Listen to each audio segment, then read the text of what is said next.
நாமத்திலே உங்கள் அனைவரையும் மனதார வாழ்த்துகிறேன். அப்படி வாழ்த்தும் போது நீங்கள் உங்கள் கரங்களை கூப்பி அந்த வாழ்த்துதலை பெற்றுக்கொள்ளுங்கள். கர்த்தர் நல்லவர். அல்லேலூயா, ஆமென். எத்தனை பேர் சிரிச்ச முகத்தோடு ஒரு அல்லேலூயா சொல்ல முடியும்? சிரிச்ச முகத்தோடு பக்கத்தில் இருக்கிறவங்களுக்கு praise Lord sister, praise Lord brother சொல்லுங்கள். கர்த்தர் நல்லவர். ஆமென். ஹல்லேலூயா, ஆமென். கர்த்தர் பெரியவர், உயர்ந்தவர், சிறந்தவர். அவர் எப்பொழுதும் நம்மோடு கூட இருக்கிறார். ஆமென்.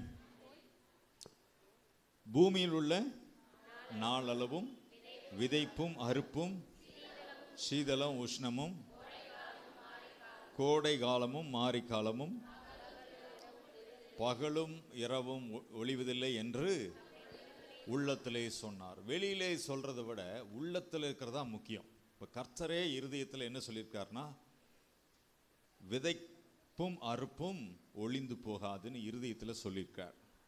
சரியா? ஆகவே இப்போ நம்ம விதைப்பு அறுப்பு அப்படின்னு சொல்லி பார்க்கும்போது ஆண்டவருக்கு கொடுக்கறது தான் விதைக்கிறது. ஒவ்வொரு முறையும் ஆண்டவருக்கு நாம் விதைக்கும்போது அந்த விதை சரியான விதையாக இருக்க வேண்டும். விதை எங்கிருந்து வாங்கிட்டு வந்தது? ஜப்பான்லேருந்து வாங்கிட்டு வந்தது. என்ன பண்ணீங்க?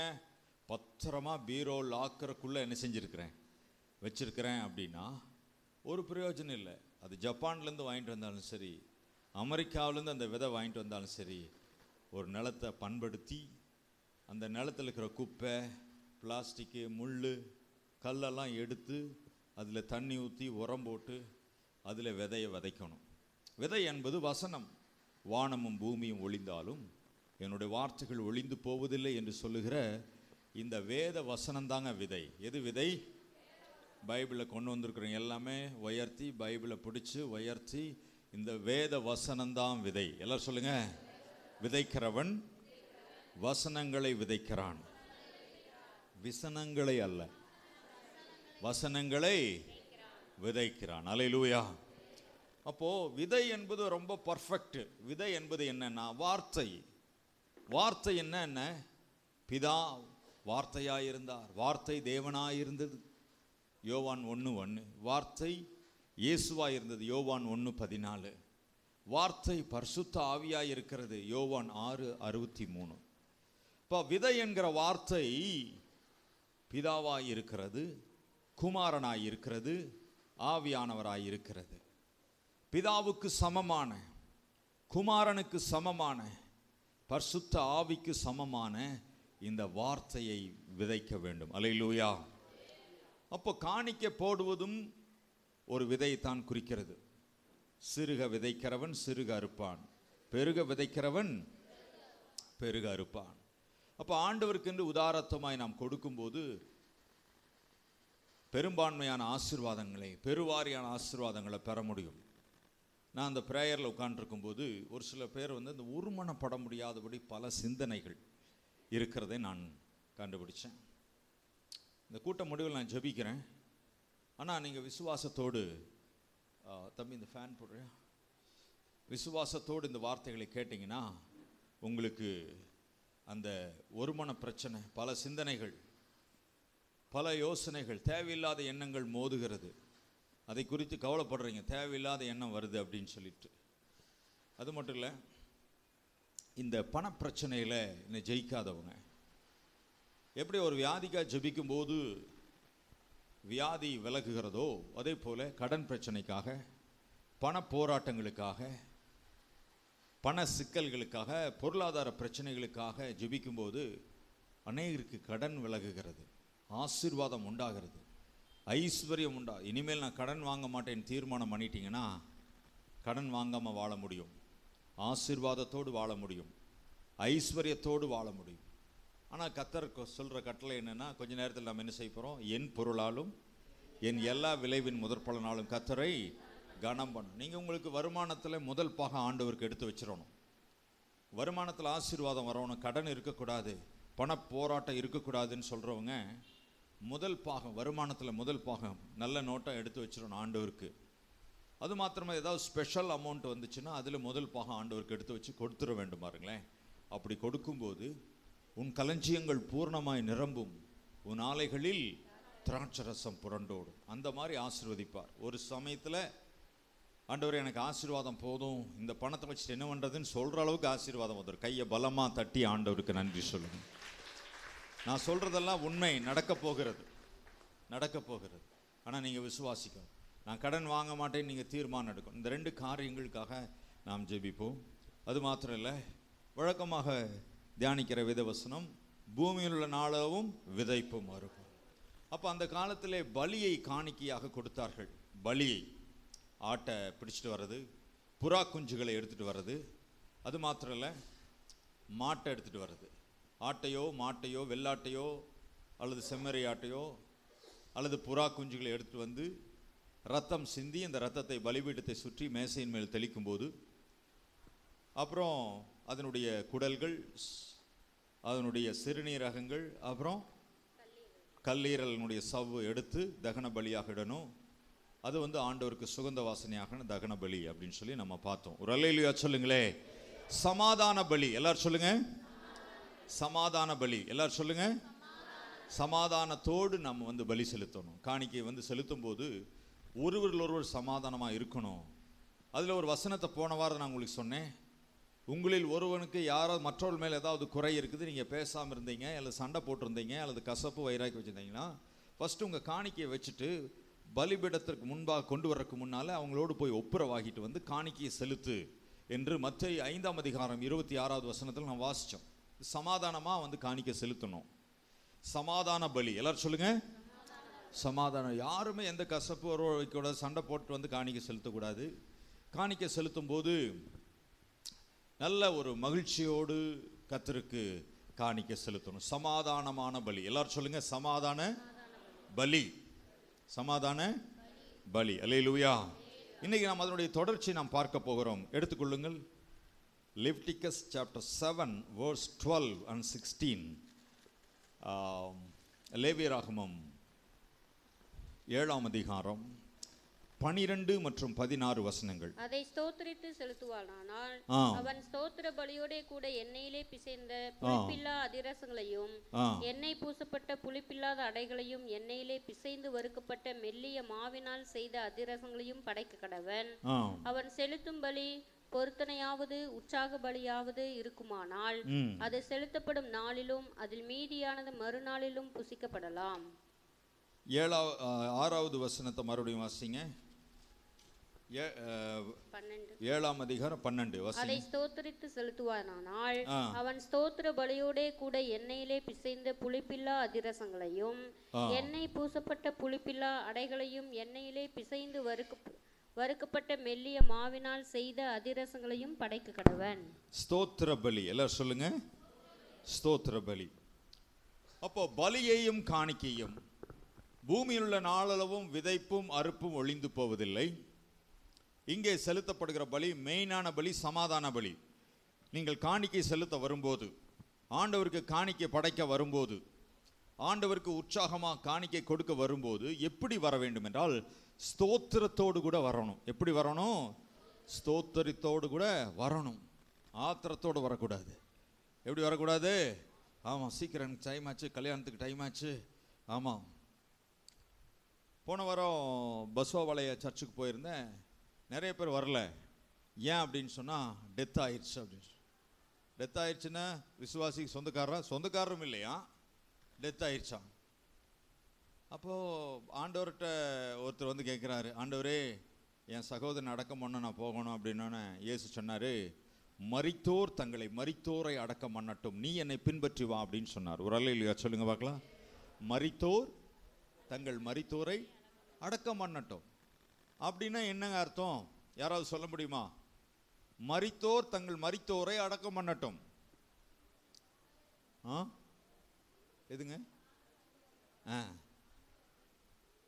அறியாதவங்க. Very good. இந்த பக்கம் ஒருத்தருமே சொல்ல மாட்டேங்கிறாங்க.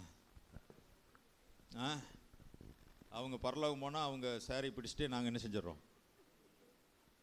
அப்படி போக முடியாது. அப்படின்னா என்ன அர்த்தம்னா, மரித்தோர் என்றால் இயேசுவை ஏற்றுக்கொள்ளாதவர் மரித்தோர். மரித்தோர் தங்கள் மரித்தோரை அடக்கம் பண்ணட்டும், நீ என்னை பின்பற்றி வா. இன்னைக்கு ஒருத்தர் தொடமல் ஜபிக்க வந்தார். நாங்கள் தஞ்சாவூரில் இருக்கும்போது ஒரு ஃபோன் வந்துச்சு, பாஸ்டர் எனக்கு தலைவலி தாங்க முடியல, ஏங்க அப்படின்னு. என்னாச்சு? ஒன்றும் இல்லை, ஒரு டெத்துக்கு போனேன். வரும்போது பயங்கர தலைவலி பிடிச்சிருச்சு, ஒன்றும் பண்ண முடியல. நானும் ஜெபம் பண்ணி பார்த்தேன், ஒன்றும் முடியல. அப்புறம் ஜெபம் பண்ணி விட்டேன். அப்புறம் இங்கே இன்றைக்கி வந்திருந்தார். என்னாச்சு? தலைவலி ஓரளவுக்கு முக்கால்வாசி போய் சின்ன கொஞ்சம் இருக்குது அப்படின்னாரு. ஜெபம் பண்ணி என்ன டெத்துக்கு போய் ஒன்றுமே இப்போ போனோடனே வந்துட்டேங்க. அப்போ என்ன அர்த்தம்னா, நீங்கள் இருக்கிற பிரச்சனை ரொம்ப முக்கியம். எந்த இடத்துக்கு போகிறீங்க? பைபிள் சொல்லி துன்மார்க்கருடைய ஆலோசனையில் நடவாமலும் பரியாசக்கார் உட்காரும் இடத்துல. இங்கே பரியாசர்னு சொல்லியிருக்குது. ரட்சிக்கப்படாத இடத்துல எல்லாம் பார்க்கும்போது அங்கே இருளான சூழ்நிலை. நீங்கள் யாராவது இறந்துட்டாங்கன்னா போன உடனே வந்துருங்க. இயேசுவை ஏற்றுக்கொள்ளாதவங்க, சரியா? சில போய் மாத கணக்கில் தங்கிடுவாங்க, அப்புறம் வியாதியோடு வர்றாங்க. நாங்கள் பார்த்துருக்குறோம், அனுபவத்தில் பார்த்துருக்குறோம். அவ்வளோ சீக்கிரம் ஒரு அம்மா 3 மாதம் படுத்துட்டாங்க. ஒரு டெத்துக்கு போயிட்டு 1 வாரம் தங்கிட்டாங்க, வந்து 3 மாதம் படுத்துட்டாங்க. அதனாலே தேவ பிரசன்னம் இல்லாத இடத்துல, கர்த்தருடைய பிள்ளைகள் இல்லாத இடத்துல அதிகமாக இருக்காதீங்க. போனையா வந்தீங்களான்ட்டு இருக்கணும். அது மாதிரி இன்றைக்கி பாருங்கள், நிறைய பேர் வரல. யாராச்சும் டெத்து அப்படின்னு சொல்லி வராமல் அப்படி இருக்கக்கூடாது. ஆராதனைக்கு வராமல் இருக்கக்கூடாது. வாழ்க்கையில் எப்படி? ஆமாம், ஒரு இடத்துக்கு பல் வளர்க்காமல் குளிக்காமல் போயிடுவீங்களா? போக மாட்டேங்கல்ல. உங்களுக்கே கஷ்டம். யாராச்சும் கிட்ட நின்று பேசினா தள்ளி 3 அடி தள்ளி தான் நின்று பேசணும். அப்போ நமக்கே கஷ்டமாக இருக்குல்ல. நான் குளிக்கல, நான் பல் வளர்க்கல, நான் முகம் கழுவல, எனக்கே கஷ்டமாக இருக்குது. நல்லா சட்டெல்லாம் வேர்வையாக நாற்று அடிக்குது. அந்த மாதிரி அப்படி இருக்கக்கூடாது. அதே போல் ஆராதனைக்கு வர்றது மாற்றவே கூடாது.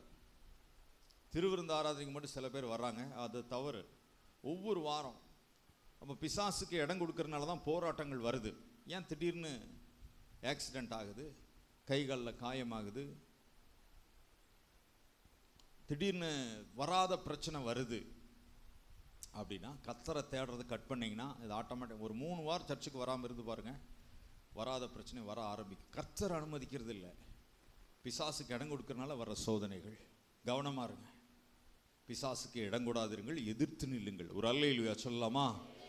சரி. சமாதான பலியோடு நீங்கள் காணிக்கை செலுத்தும் போது ஸ்தோத்திரத்தோடு வர வேண்டும். எப்படி வரணும்? ஸ்தோத்திரத்தோடு வரணும். இஸ்ரவேல் ஜனங்கள் எப்படி காணிக்கை தசமபாகங்களை செலுத்தினார்கள்? எடுத்துக்கொள்ளுங்கள். உபாகம் 26ஆம் அதிகாரம். உபாகமம் 26ஆம் அதிகாரம் எடுத்துட்டீங்களா?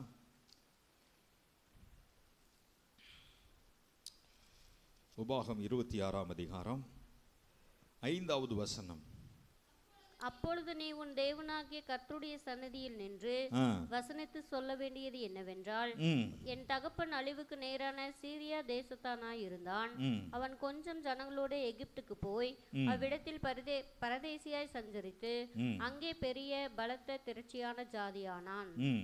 எகிப்தியர் எங்களை ஒடுக்கி எங்களை சிறுமைப்படுத்தி எங்கள் மேல் கடினமான வேலையை சுமத்தின போது எங்கள் பிதாக்களின் தேவனாகிய கர்த்தரை நோக்கி கூப்பிட்டோம்.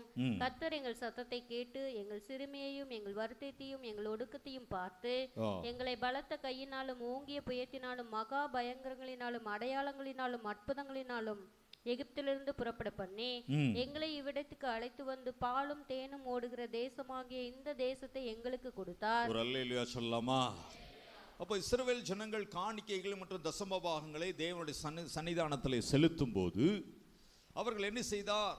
எங்களுடைய தகப்பன் எகிப்து தேசத்தான், நாங்கள் அங்கே இருந்தோம், அடிமைகளாக இருந்தோம், செங்கல் அறுத்து கொண்டிருந்தோம், சரியான உணவில்லாமல், தண்ணீர் இல்லாமல், கூலி இல்லாமல், தூக்கம் இல்லாமல், இளைப்பாறுதல் இல்லாமல் நாங்கள் வேலை செய்தோம்.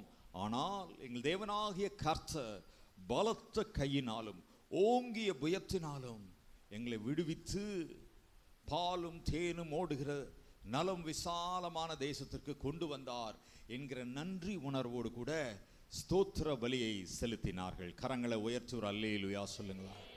இப்போ காணிக்கை செலுத்த வரும்போது, சமாதான பலியை செலுத்த வரும்போது, ஆண்டுடைய சமூகத்தில் விதைக்க வரும்போது ஸ்தோத்திரத்தோடு வர வேண்டும், துதிகளோடு வர வேண்டும். வாசித்து பாருங்கள். 100வது சங்கீதம் 3வது வசனம். 100வது சங்கீதம் 3வது வசனம். 100வது சங்கீதம் 3வது.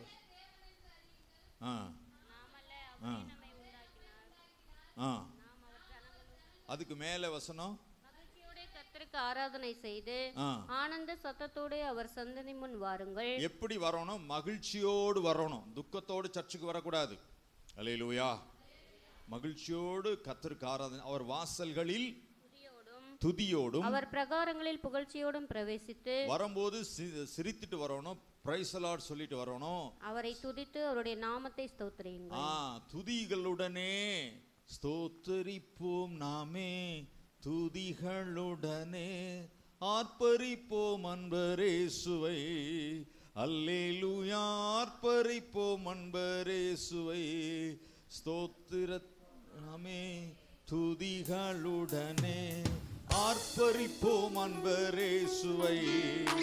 அல்லேலூயா. ஆர்ப்பரிப்போம் அன்பரேசுவை. இந்த மட்டும் காத்தையபனேசரே, இனிமேலும் காக்கும் யெகோவாயிரே. இந்த மட்டும் காத்தையபனேசரே, இனிமேலும் காக்கும் யெகோவாயிரே. எந்தன் வாழ்க்கையில் இம்மானுவேலரே,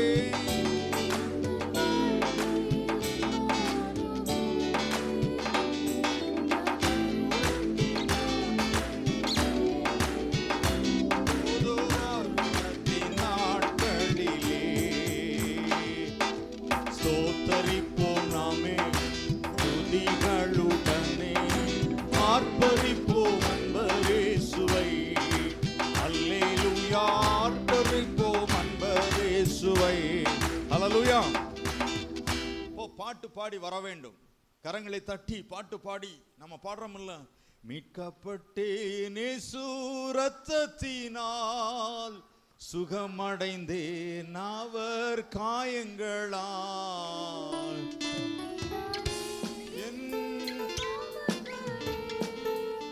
நீக்கினாரே. போதும். மீட்கப்பட்டேன் பாடல் பாடி வரணும், ஸ்தோத்திர பலியோடு வர வேண்டும், துதி பலியோடு வர வேண்டும். சமாதான பலியை செலுத்துகிற தேவனுடைய பிள்ளைகள், கர்த்தருடைய சமூகத்திலே விதை காணிக்கை கொடுக்கிற தேவ பிள்ளைகள் ஸ்தோத்திரத்தோடு வரணும். நல்லா கவனிங்க, அசால்ட்டா வந்துடக்கூடாது. ஆபேலும் பலி செலுத்தினான், காயினும் பலி செலுத்தினான். ஆபேல் விசுவாசத்தோடு பலி செலுத்தினான் ஆடு மாடுகளை. ஆனால் காயினோ ஏனோதானோ என்று எதையோ நினைச்சிட்டு, எதையோ வீட்டு காரியங்கள் நினைச்சிட்டு அசட்டையாக பலி செலுத்தினான் காயின் சபிக்கப்பட்டான், அவனுடைய சந்ததி சபிக்கப்பட்டது. அதான் காம் யாப்பேத்திற்குல. அப்ப காமின் சந்ததி அதான் இன்னைக்கு இருக்கிற நீக்ரோக்கள், காயின் வழியாக வந்தவர்கள். அன்பானவர்களே, அப்போ எதற்காக சொல்றேன் அப்படின்னா, அசால்ட்டா பலி செலுத்தக்கூடாது. பாட்டு பாடும்போது இன்னைக்கு வர்ஷிப் பண்ணாங்க, பாடல் பாடி இருப்பாங்க, அந்த கவனமா இருக்கணும். அசட்டையா செலுத்தின காயினுடைய காணிக்கை தேவன் அங்கீகரிக்கல. ஆபேலுடைய ரொம்ப உஷாரா இருக்கணும் பாருங்களேன். அன்பானவர்களே, இந்த லைன்ல பேங்க்ல பணம் வாங்கறதுக்கு சலான் எழுதி கொடுத்துருக்குறீங்க, 10 பேர் நிற்கிறாங்க. அப்படியே உங்க டேர்ம் வரும்போது ஒரு ஃபோன் வந்துச்சுன்னு வெளியே போயிட்டீங்கன்னா பணம் வருமா? ஆமாம், அவ்வளோதான், இழந்து போய். அதெல்லாம் கவனமாக இருக்கணும் பாருங்களேன். ஆண்டவரை ஆராதிக்க வரோம், ஸ்தோத்திரம் பண்ணுறோமா, அல்லது உப்பு சட்டிக்குள்ள மிளகாய் வச்சது, புளி வச்சது, சிக்கன் செஞ்சு திறந்து வச்சுட்டு வந்துட்டேன். ஆமாம், அப்படியே இவர் சீக்கிரமாக முடித்தா மட்டன் கடை மூடிடுவாங்க, வாட்சை பார்த்துட்டே இருக்கிறது இல்லை. கவனம் இல்லாமல் ஆராதிக்கக்கூடாது. ஆபேலை போல விசுவாசத்தோடு ஆராதிக்கணும். ஸ்தோத்திர பலி செலுத்த வர்றவங்க, ஆண்டவர் என் பாவங்களை மன்னிச்சிருக்கிறார், நான் சமாதான பலி செலுத்த போறேன், என் சாபங்களை நீக்கிட்டாரு, பலி செலுத்த போறேன், என் நோய்களை நீக்கி இருக்கிறாரு. இன்னைக்கு வரைக்கும் நான் வாழ்றதே அதிசயம். நிறைய பேர் எப்பவோ மரித்திருக்க வேண்டியது, இன்னைக்கு வரைக்கும் நம்ம வாழ்றோம், இன்னைக்கு வரைக்கும் நம்ம நிலைச்சு நிற்கிறோம் பாருங்களேன். எத்தனை போராட்டங்கள், எத்தனை பிரச்சனை, எத்தனை பணப்பிரச்சனை, எத்தனை அவமானங்கள், எத்தனை நிந்தைகள், இன்னைக்கு வரைக்கும் நிலைச்சு நிற்கிறோமே. அவருடைய கிருபை, அவருடைய ரத்தம், இயேசுவின் கல்வாரி பாடுகள் தான் அப்படின்னு நன்றி உள்ள இருதயத்தோடு கூட ஸ்தோத்திர பலி செலுத்த வர வேண்டும். சமாதான பலியை ஸ்தோத்திர பலியோடு, ஸ்தோத்திரத்தோடு, நன்றி உள்ள இருதயத்தோடு செலுத்த வர வேண்டும். அன்பானவர்களே, ஏனோதானவனு செலுத்தக்கூடாது. பைபிளில் துதி செலுத்தினவங்க உடைய ராஜ்யபாரம் நிலைத்திருந்தது. துதி செலுத்தின ராஜாக்கள், தேவனுக்கு பலிபீடம் கட்டி ஆராதித்தவருடைய ராஜ்யபாரம் பல வருஷம் இருந்தது. ஆனால் பாகல்களுக்கு பலிபீடம் கட்டினவருடைய ராஜ்யபாரம் வீழ்ந்தது. பைபிளில் நாம் நிறைய சொல்ல முடியும்.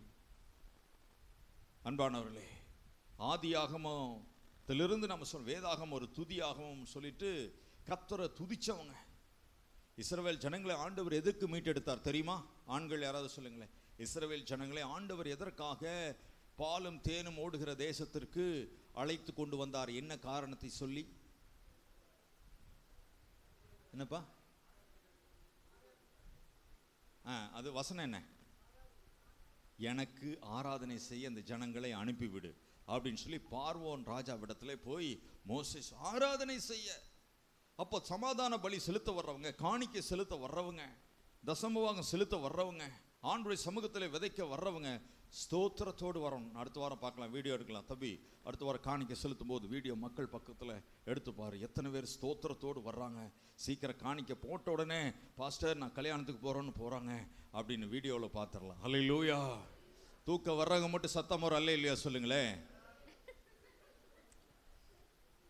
ஆமாம், நல்லது தானே, உண்மை சொல்லியிருக்கிறாங்க, அவங்களுக்கு பாராட்டு. அல்லேலூயா. சரி, அப்போது ஸ்தோத்திர பலி எல்லாரும் சொல்லுங்க. ஸ்தோத்திர பலி. ஸ்தோத்திர பலி எப்படி செலுத்தணும் தெரியுமா? பக்கத்தில் பார்த்து, ஸ்தோத்திர பலி எப்படி செலுத்தணும் தெரியுமா? இப்போ நம்ம ஒரு பகுதியை வாசிப்போம். எடுத்துக்கொள்ளுங்க. 2 சாமுவேல்,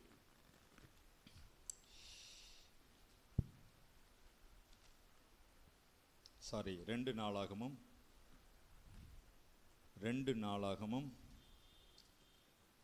5ஆம் அதிகாரம் கடைசி 2 வசனங்கள். அவர்கள் ஒருமிக்க பூரிகைகளை ஊதி ஏக சத்தமாய் கர்த்தரை துதித்து ஸ்தோத்திரித்து பாடினார்கள். ஆசாரியர் பரிசுத்த ஸ்தலத்திலிருந்து புறப்படுகையிலும் பாடகர் பூரிகைகள், தாளங்கள், கீதவாத்தியம். நல்ல கவனிங்க. அவர்கள் ஒருமிக்க பூரிகைகளை ஊதி ஏக சத்தமாய் கர்த்தரை துதித்து ஸ்தோத்திரித்து பாடினார்கள். ஒரு அல்லேலூயா சொல்லுங்க.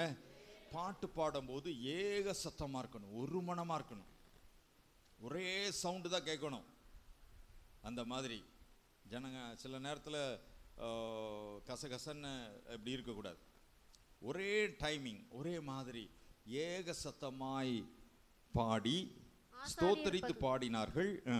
ஆசாரியர் பரிசுத்த ஸ்தலத்திலிருந்து புறப்படுகையிலும் பாடகர் பூரிகைகள், தாளங்கள், கீத வாத்தியங்களுடைய சத்தத்தை தொனிக்க பண்ணி கர்த்தர் நல்லவர், அவர் கிருபை என்றுமுள்ளது என்று அவரை ஸ்தோத்திரிக்கையிலும் கர்த்தருடைய வீடாகிய தேவாலயம் மேகத்தினால் நிறையப்பட்டது.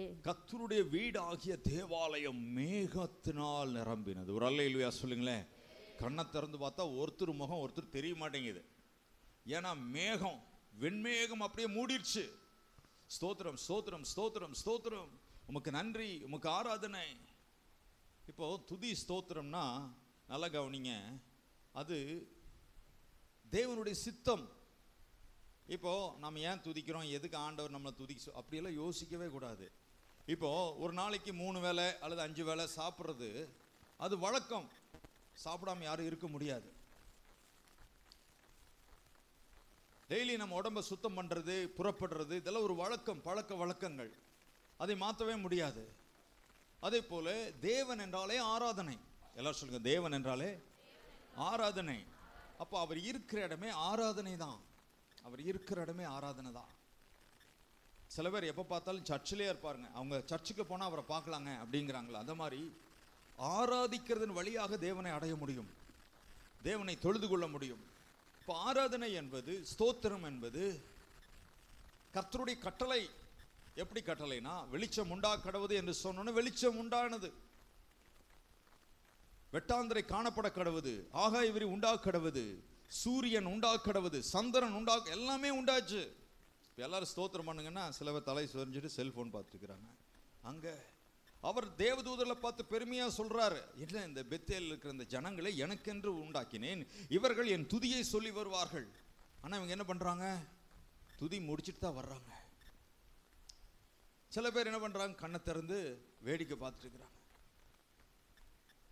இப்போ ஆண்டவர் சொல்றாரு, இந்த ஜனத்தை எனக்குன்னே உருவாக்கினேன், இவர்கள் துதியை சொல்லுவார்கள், இவர்கள் ஸ்தோத்திரம் சொல்லுவார்கள், இவர்கள் ஆராதிப்பார்கள்.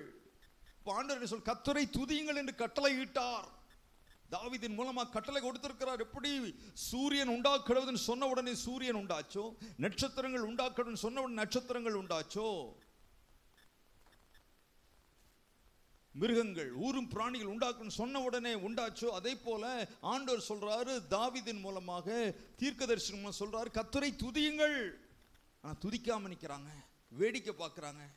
ஆபேலை போல விசுவாசத்தோடு துதிக்காம ஏனோதான் அவன் துதிக்கிறார்கள். அன்றைக்கு மேகத்தினாலே அந்த சாலமோன் தேவாலயம் நிரம்பினது. அடுத்த வசனத்தை வாசிங்கம்மா. அந்த மேகத்தின் நிமித்தம் ஆசாரியர்கள் ஊழியம் செய்து நிற்க கூடாமற் போயிற்று. மேகத்து நிமித்தம் ஆசாரியர்கள் வாசிங்க. ஊழியம் செய்து நிற்க கூடாமற் போயிற்று. நிற்க கூடாமல் போயிற்று. கர்த்தருடைய மகிமை தேவனுடைய ஆலயத்தை நிரப்பிற்று. கர்த்தருடைய மகிமை தேவனுடைய ஆலயத்தை நிரப்பிட்டு அவங்க ஸ்தோத்திரம் ஸ்தோத்திரம் ஸ்தோத்திரம் ஸ்தோத்திரம் ஆராதனை ஆராதனை என்று சொல்ல சொல்ல சொல்ல மகிமையின் மேகம் வந்தது. ஆராதனை பண்ண பண்ண கர்த்தருடைய மகிமை, கர்த்தருடைய வல்லமை, கர்த்தருடைய பிரசன்னம், பரிசுத்த ஆவியானவருடைய பிரசன்னம் அப்படியே ஆசாரிகள் நிற்க முடியாது. அதனால் நிறைய பேருக்கு கை வச்சு அப்படியே கீழே விழுகிற காரணம் அந்த வல்லமை அவர் மேல் இறங்கும் போது அவர்கள் நிற்க முடியறதில்லை. அதிலேயே 7ஆம் அதிகாரம் 2வது வசனத்தை வாசிங்க. 2 நாளாகவும் 7ஆம் அதிகாரம் 2வது வசனம். கர்த்தருடைய மகிமை கர்த்தருடைய ஆலயத்தை நிரப்பினதால் ஆசாரியர்கள் கர்த்தருடைய ஆலயத்துக்கு பிரவேசிக்க கூடாது இருந்தது. அக்கினி இறங்குகிறதையும் கர்த்தருடைய மகிமை ஆலயத்தின் மேல் தங்கி இருக்கிறதையும் பாருங்க. அந்த இடத்திலே மகிமை மட்டுமில்ல, அக்கினி அப்படியே பார்க்கறாங்க. அப்படியே அக்கினி இறங்குகிறது. ஏன்னா அப்படி ஒரு ஸ்தோத்திரம். நம்முடைய ஸ்தோத்திரம் அப்படி இருக்கா? ஏனோக்கு ஸ்தோத்திரம் பண்ணா ஸ்தோத்திரம் ஸ்தோத்திரம் ஸ்தோத்திரம் ஆராதனை உமக்கு மகிமை செலுத்திட்டே இருந்தான். ஒரு கட்டத்தில் ஆண்டவர் பார்த்தார், ஏப்பா நீ பூமியில் இருக்க வேண்டிய ஆள் இல்லப்பா, பரலோகத்துக்கு வந்துருன்னு சொல்லி அப்படியே உயிரோடு எடுத்துக்கொண்டார். எவ்வளவு பெரிய ஒரு ஆச்சரியம்! மகிமை இறங்க அன்னைக்கு கண்ணில் பார்க்குற மகிமை இல்லை, இன்னைக்கு அந்த மகிமை இருதயத்திலே தங்கி இருக்கிறது. அல்லேலூயா! இருதயம் பரிசுத்தாவின் வல்லமையில நிரம்பணும். நீங்க துதிக்கும் போது, ஆண்டவரை ஸ்தோத்தரித்து வந்து காணிக்கை செலுத்தும் போது, அல்லது ஆராதனை நேரத்தில் ஸ்தோத்தரிக்கும் போது மகிமை இருதயத்தை நிரப்பணும், வல்லமை இருதயத்தை நிரப்பணும். அதுதான் உண்மையான ஆராதனை, அதான் ஸ்தோத்திர பலி. கரங்களை உயர்த்தி ஒரு அல்லேலூயா சொல்லுங்க. 2 கரங்களை உயர்த்தி ஒரு அல்லேலூயா சொல்லுங்க. இனிமேல் ஒரு தீர்மானம் பண்ண, இனிமேல் ஸ்தோத்திரம் பண்ணும்போது அங்கிங்கே வேடிக்கை பார்க்க மாட்டேன், கண்டதை நினைச்சிட்டு இருக்க மாட்டேன். ஆண்டவருக்கு என்னுடைய ஆவி ஆத்தும சரத்தை ஒப்பு கொடுக்கிறேன், ஸ்தோத்திர பலி செலுத்த போறேன். கர்த்தருடைய வல்லமை இறங்குற வரைக்கும் ஸ்தோத்திர பலி செலுத்த போகிறேன். தீர்மானம் பண்ணுங்க. நிச்சயமா கர்த்தர் உங்களை அளவில்லாமல் ஆசீர்வதிப்பார். தம்முடைய மகிமையினாலே, மகிமையின் மேகத்தால் நிரப்புவார். பரிசுத்தாவின் வல்லமை உங்கள் மேல் அளவில்லாமல் நிரம்பி வழியும். அல்லேலூயா! சத்தமோர் அல்லேலூயா சொல்லலாம். அப்ப சமாதான பலி செலுத்த வரும்போது ஸ்தோத்திர பலியோடு வர வேண்டும். எப்படி வரணும்? பிள்ளைங்க எழுதிட்டீங்களா? நோட் இருக்கிறவங்களாம் எழுதிட்டீங்க? பேனா இல்லைன்னா தரேன். ஸ்தோத்திர பலியோடு செல்ல வேண்டும். சரி, அடுத்ததாக லேவியராகமம் 7ஆம் அதிகாரம் 16வது வசனத்தை வாசிங்க. அவன் செலுத்தும் பலி பொருத்தனையாவது உற்சாக பலியாவது இருக்குமானால் அது செலுத்தப்படும் நாளிலும் அதில் மீதியானது மறுநாளிலும் புசிக்கப்படலாம். எல்லாரும் சேர்ந்து வாசிக்கலாம். எல்லாரும் பக்கம் சொல்லிருங்க. நிறைய பேர் இப்பதான் தேடிட்டு இருக்காங்க. 133வது பக்கம், பழைய ஏற்பாட்டில் 133வது பக்கம். அடுத்தது எல்லாரும் சேர்ந்து ரெடி. 1 2 3. அவன் செலுத்தும் பலி பொருத்தனையாவது உற்சாக பலியாவது இருக்குமானால் போதும். இப்ப சமாதான பலி செலுத்த வருகிறவர்கள் ஸ்தோத்திரத்தோடு செலுத்த வேண்டும். இதுதான் ஃபர்ஸ்ட் பாயிண்ட். 2வது பாயிண்ட் வந்து இப்ப பொருத்தனைன்னு சொல்லி அது அடுத்த வாரத்தில் பார்த்துக்கலாம். இன்னைக்கு ஒரு பாயிண்ட் தான் நான் பார்க்க முடியும். உற்சாக பலி. என்ன பலி? உற்சாக பலி. எல்லாரும் சொல்லுங்க, உற்சாக பலி. கிறிஸ்மஸ் பாட்டும் கூட எழுதும்போது ராபர்ட் ஒரு பாட்டு எழுதியிருந்தாங்க. என்னது? மகிழ்ச்சியோடு. அந்த பாட்டு தெரியுமா? மகிழ்ச்சியோடு ஆர்ப்பரிப்போம் ஆனந்தமாய் ஓம். அப்புறம்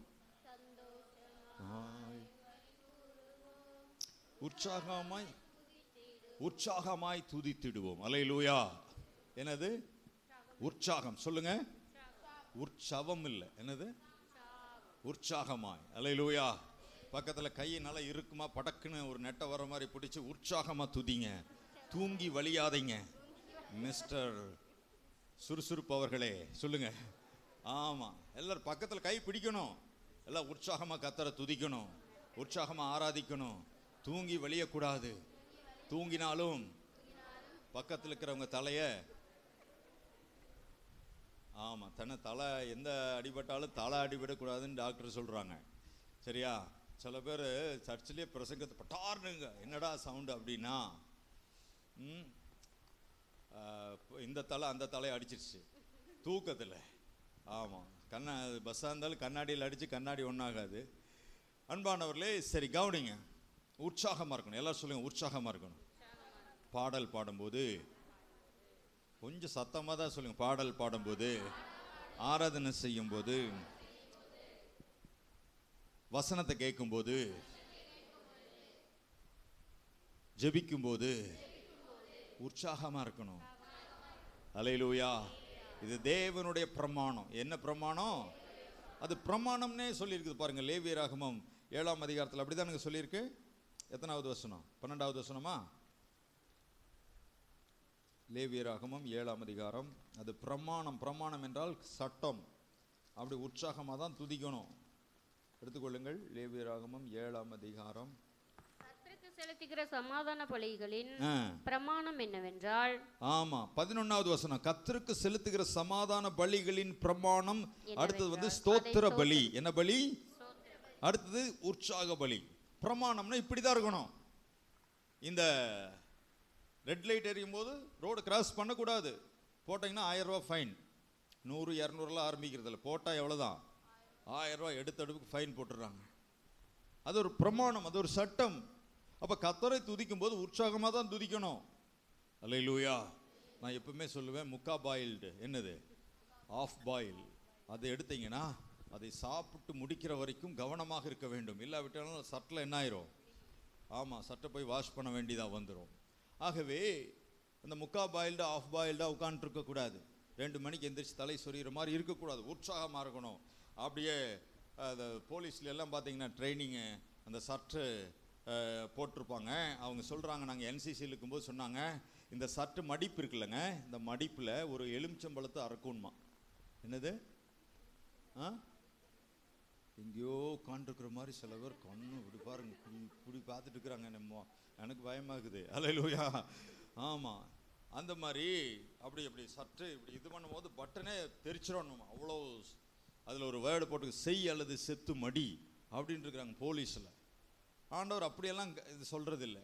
ஆனால் உற்சாகமாரின்னு சொல்கிறாங்க. அல்லேலூயா. ஆமாம், தூக்கம் வருதுன்னா 2 தடவை சோப் போட்டு மோங்கலிட்டு வாங்க. எப்படி? 2 தடவை. ஆமாம், ஜெபம் பண்ணும்போது தூக்கம் வருது, பைபிள் படிக்கும்போது தூக்கம் வருது, நல்ல முகங்கள் சோப் போட்டு மோங்கலிட்டு வந்து ஜெபம் பண்ணுங்க. அல்லேலூயா. சத்தமோ அல்லேலூயா. ஒரு வண்டி ஓட்டுறவங்க ராத்திரி ஓட்டினாலும் கூட லெஃப்ட் சைடில் உட்காரவங்க என்ன செய்யக்கூடாது? தூங்கக்கூடாது. அல்லேலூயா. பிரசங்கம் பண்ணுறவங்க உற்சாகமாக பண்ணாலும் கூட விசுவாசிகள் என்ன செய்யக்கூடாது? அல்லேலூயா. ஆமென். அப்போ உற்சாக பலி. எல்லாம் சொல்லுங்க. இப்போ எடுத்துக்கொள்ளுங்கள் 2 சாமுவேலின் புஸ்தகம். சமாதான பலி செலுத்த வர்றவங்க உற்சாகத்தோடு செலுத்த வேண்டும் அந்த பலியை. 2 சாமுவேல் எடுத்துட்டீங்களா? ஓகே. 2 சாமுவேல் 6ஆம் அதிகாரம் 13வது வசனம். கர்த்தருடைய பெட்டியை சுமந்து போகிறவர்கள் 6 தப்படி நடந்தபோது மாடுகளையும் கொழுத்த ஆட்டுக்கடாக்களையும் பலியிட்டான். தாவீது சணல் நூல் ஏபோத்தை தரித்து கொண்டு தன் முழு பலத்தோடும் கர்த்தருக்கு முன்பாக நடனம் பண்ணினான். கர்த்தருக்கு முன்பாக நடனம் பண்ணினான். அல்லேலூயா. இந்த இடத்துல தாவீது பலி செலுத்துறது 6 தப்படி. எல்லாம் சொல்லுங்க. 6 தப்படின்னா 6 ஸ்டெப்பு. ஒரு 6 ஸ்டெப் வச்ச பிறகு ஆடுகள் மாடுகள் பலியிடுறது. கர்த்தருக்கு பலி, சுகந்த வாசனையான பலி. அந்த பலி செலுத்தி ரத்தம் சிந்தும் போது கர்த்தர் அதில் மகிமைப்படுவார். அப்போ 6 ஸ்டெப்பு வச்சோன்னே ஏராளமான ஆடுகள் ஏராளமான மாடுகள் பலியிட்டார்கள். அப்படி பலியிடும்போது முழு பலத்தோடு தாவீது நடனம் பண்ணினார். அல்லேலூயா சொல்லுங்க. முழு பலத்தோடு. இப்போ நம்ம பாட்டு போடுறோம், நடனம் ஆடினா இப்படின்னு கூட ஆடுறதில்லை. ஆமாம், அந்த முடியும் கூட களையக்கூடாது, ஏன்னா மேக்கப் கண்டு விழுந்துடக்கூடாது. பாருங்களேன், தாவீது முழு பலத்தோடு இந்த கயிறு இழுக்கிற போட்டியில் பார்த்தீங்கன்னா அந்த பக்கம் ஒரு குரூப்பு, இந்த பக்கம் ஒரு குரூப்பு. அவங்க ஆண்கள் முழு பலத்தோடு, அவங்க பெண்கள் முழு பலத்தோடு இழுப்பாங்க பாருங்க எந்த பக்கம். அதே மாதிரி நடனம் பண்ணி கர்த்தரை துதித்தான். அதான் உற்சாக பலி. என்ன பலி? உற்சாகமா நடனம் பண்ணானா, அப்படி டான்ஸ் ஆடி இருக்கிறான் பாருங்க தாவீது. இந்த உலகத்துக்கு துதிகளுக்கு வழி நடத்தின ஒரு வழிகாட்டி, ஒரு மாபெரும் தலைவன்னா அது தாவீது ராஜா. தாவீது ராஜாக்கு ஒரு கைதட்டி இல்லாமா? பலமா கைதட்டிருங்க, பலமா. தாவீது ராஜா பரலோகத்துக்கு போனீங்கன்னா நல்ல கை கொடுத்து, ஏங்க நாங்க தான் தூங்கிட்டு துதிச்சோம், நீங்க என்ன பண்ணிருக்கிறீங்க, நடனமாடி வாழ்த்துக்கள்னு சொல்லிட்டு வரலாம். ஒரு அல்லேலூயா சொல்லுங்க. சொல்லிட்டு வர முடியாது, அங்கே இருக்கணும். ஆமென், அல்லேலூயா. சரி, முழு பலத்தோடு நடனமாடினான். அவன் வாசித்து பார்த்தீங்கன்னா, அவன் சணல் நூல் ஏபோத்தை தரித்து கொண்டு தன் முழு பலத்தோடும் கர்த்தருக்கு முன்பாக, எப்படின்னு பாருங்க, முழு பலத்தோடு நடனம் ஆடுறது, முழு பலத்தோடு வேலை செய்யலாம், முழு பலத்தோடு தூக்குறாங்க. இந்த வெயிட் லிஃப்டிங் எல்லாம் பாருங்க, ஃபுல் வெயிட்டை எடுத்து கஷ்டப்பட்டு தூக்குவாங்க பாருங்களேன். அல்லேலூயா. சில பேர்லாம் ஸ்டைலாக அப்படி இப்படி இப்படி இப்படி லெஃப்ட் ரைட்டு, அவ்வளோதான். இத்துடன் இந்த ஆராதனை முடிவடைந்தது. அல்லேலூயா. தாவீது, கர்த்தரை நான் எக்காலத்திலும் ஸ்தோத்தரிப்பேன், 12 கோத்திரங்களுக்கு ராஜாவாயிருந்த தாவீதுக்கு எவ்வளவு வேலைகள், எவ்வளவு கர்த்தரை துதிக்கணும்னு வந்துருங்க. வேலைன்னு சொல்லி சாக்கு போக்கு சொல்லாதீங்க. பைபிள் எவ்வளோ அற்புதமான அவருடைய தேவன் தான் நம்முடைய தேவன். இப்போ அவர்னால முடியுது. ராஜாவாக இருந்தாலும் கூட அப்படி துதிக்க முடிஞ்சது, ஏன் நம்மளால முடியல? அப்போ எல்லாமே நம்ம காரணம் பாருங்க, நம்முடைய சோம்பேறித்தனம், நம்முடைய உற்சாகம் இல்லாதது, நம்முடைய அர்ப்பணிப்பு இல்லாத தன்மை தானே பாருங்க. முழு பலத்தோடு சணல் நூல் ஏபோத்துன்னா சாக்கு பைய தரிச்சிட்டு டான்ஸ் ஆனானா ஒரு ராஜா, இஸ்ரவேலின் ராஜா சாக்கு பைய போட்டு நடனம் ஆடுறானே. இன்னைக்கு எழுந்து நின்று நடனம் ஆடணும் கூட சில பேர் எழுந்திருக்க மாட்டேங்கிறாங்க. எப்படி எப்படி கர்த்தருக்கு துதி தான் முக்கியம், எழுந்து நின்று ஆராதிங்கன்னா அதில் 4 பேர் உட்காந்துருக்குறாங்க. எப்படி எப்படி தேவன் ஆசீர்வதிப்பார்? சணல் நூல் சாக்கு பைய போட்டு அவன் எழுந்து உற்சாக பலி செலுத்துகிறான். அடுத்த வசனமா? அதுக்கு அடுத்த வசனம், கர்த்தருடைய பெட்டியை சுமந்து போகிறவர்கள் 6 தப்படி நடந்த போது, 16வது வசனத்தை வாசிங்கம்மா. கர்த்தருடைய பெட்டி தாவீது நகரத்திற்குள் பிரவேசித்த போது, சவுலின் குமார்த்தியாகிய மீகாள் பலகனி வழியாய் பார்த்து, தாவீது ராஜா கர்த்தருக்கு முன்பாக குதித்து நடனம் பண்ணுகிறதை கண்டு தன் இருதயத்திலே அவனை அவமதித்தாள். ரொம்ப கவனமா இருக்கணும் சிந்தனையில. இப்போ பூமியில் உள்ள நாளளவும் விதைப்பும் அறுப்பும் ஒளிந்து போவதில்லை என்று எங்கே சொன்னார்? இருதயத்தில் சொன்னார். இந்த லூசிபர் விழுந்தது எங்கே சொன்னான்? இருதயத்திலே நான் தேவனுக்கு மேலாக வருவேன், இருதயத்திலே பெருமைப்பட்டான். இங்கே தாவீதின் மனைவி சவுலின் குமார்த்தி ஆகிய மீகாள், அவர் சாக்குப்பை போட்டு நடனமாடி கர்த்தரை ஆராதிக்க முழு பலத்தோடு ஆராதிக்க வரும்போது இருதயத்திலே அவமதித்தார். இஸ்ரவேலின் ராஜா இந்த கன்னி பெண்களுக்கு முன்பாக இப்படி ட்ரெஸ்ஸை கழட்டிட்டு போய் டான்ஸ் ஆடுறாளே என்று இருதயத்திலே தூசித்தாள். அடுத்த வசனம் வாசிங்கம்மா. கர்த்தருடைய பெட்டியை உள்ளே கொண்டு வந்து 20வது வசனத்தை வாசிங்கம்மா. தாவீது தன் வீட்டாரை ஆசீர்வதிக்கிறதற்கு திரும்பும்போது, சவுலின் குமார்த்தியாகிய மீகாள் தாவீதுக்கு எதிர்கொண்டு வந்து, அற்ப மனுஷரில் ஒருவன் தன் வஸ்திரங்களை கலற்றி போடுகிறது போல, இன்று தம்முடைய ஊழியக்காரருடைய பெண்களின் கண்களுக்கு முன்பாக தம்முடைய வஸ்திரங்களை உரிந்து போட்டிருந்த இஸ்ரவேலின் ராஜா இன்று எத்தனை மகிமைப்பட்டிருந்தாள் என்றாள். பாருங்க, இந்த பெண்களுக்கு முன்பாக, ராஜாவே உங்களுக்கு அறிவில்லையா, ஞானம் இல்லையா? இந்த பெண்கள், கன்னி பெண்கள், ஏராளமான பெண்களுக்கு முன்பாக ட்ரெஸ்ஸை கழட்டிட்டு ஒரு சாக்கு பை போட்டு இஸ்ரவேலின் தேவனுக்கு முன்பாக நடனம் பண்ணிட்டு வரையே, உனக்கு அறிவில்லையா அப்படின்னு சொல்லி அந்த மனைவி பேசுகிறாள். அடுத்த வசனம். அதற்கு தாவீது மீகாளை பார்த்து தகப்பனை பார்க்கிலும் அவருடைய எல்லா வீட்டாரை பார்க்கிலும் என்னை இஸ்ரவேலாகிய கர்த்தருடைய ஜனத்தின் மேல் தலைவனாக கட்டளையிடும்படிக்கு தெரிந்து கொண்ட கர்த்தருடைய சமூகத்திற்கு முன்பாக ஆடி பாடினேன். நல்ல கவனிங்க. உங்க அப்பா வீடு இருக்கட்டும், உங்க தாத்தா வீடு இருக்கட்டும், நம்ம குலம் கோத்திரமெல்லாம் இருக்கட்டும், சொந்தக்கார மாமா அத்தி இருக்கட்டும், அவர்களை விட என் தேவன் என்னை உயர்த்தினார். கரங்களை பலமா தட்டி, கரங்களை பலமா தட்டி, என் தேவனுக்கு முன்பாக நான் ஆடி பாடினேன், என் தேவனுக்கு முன்பாக நான் ஆராதனை செய்தேன், என் தேவனுக்கு முன்பாக ஸ்தோத்திர பலி செலுத்துகிறேன், என் தேவனுக்கு முன்பாக உற்சாக பலி செலுத்துகிறேன். எனக்கு நான் ட்ரெஸ் கழட்டிட்டு இந்த சாக்கு பையை போட்டுறது எனக்கு அவமானமா தெரியல. ஆனால் என் தேவன் ஹல்லேலூயா எப்படி சந்தோஷமா அவர் ஆடி பாடி இருப்பாரு. ஹல்லேலூயா, ஹல்லேலூயா. சத்தமா ஒரு அல்லேலூயா சொல்லுங்க. பகைவர் முன்பாக பந்தி ஆயத்தம் செய்தீர், என் தலையை எண்ணெயா அபிஷேகமும் செய்தீர், எல்லாம் நன்மை கிருபை தொடருமே. எல்லாரும் உற்சாகமாக ஸ்தோத்திர பலி, உற்சாக பலி. பகைவர் முன்பாக பந்தி ஆயத்தம் செய்தீர், என் தலையை எண்ணெயால் உற்சாகமாய் ஜீவனாளெல்லாம் நன்மை கிருபை தொடருமே, நீடித்து வாழ்வினே. யூதாவின் ராஜசிங்க வீரே,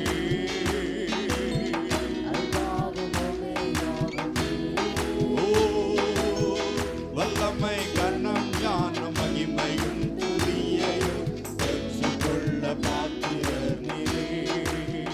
யூதாவின் ராஜசிங்கம் நீரே, அல்பாவுமே ஆவும் நீரே. வல்லமை கண்ணம் ஞானம் மகிமையும் துதியையும் பெற்றுக்கொள்ள பாத்திரர் நீரே. பாவமானிரே என்னை, சாபமானிரே எந்தன், ஏழையானிரே ஐஸ்வர்யமானிரே, யாவுமானிரே எங்களை மகிமைப்படுத்திட. பாவமானிரே, கரங்களை தட்டி,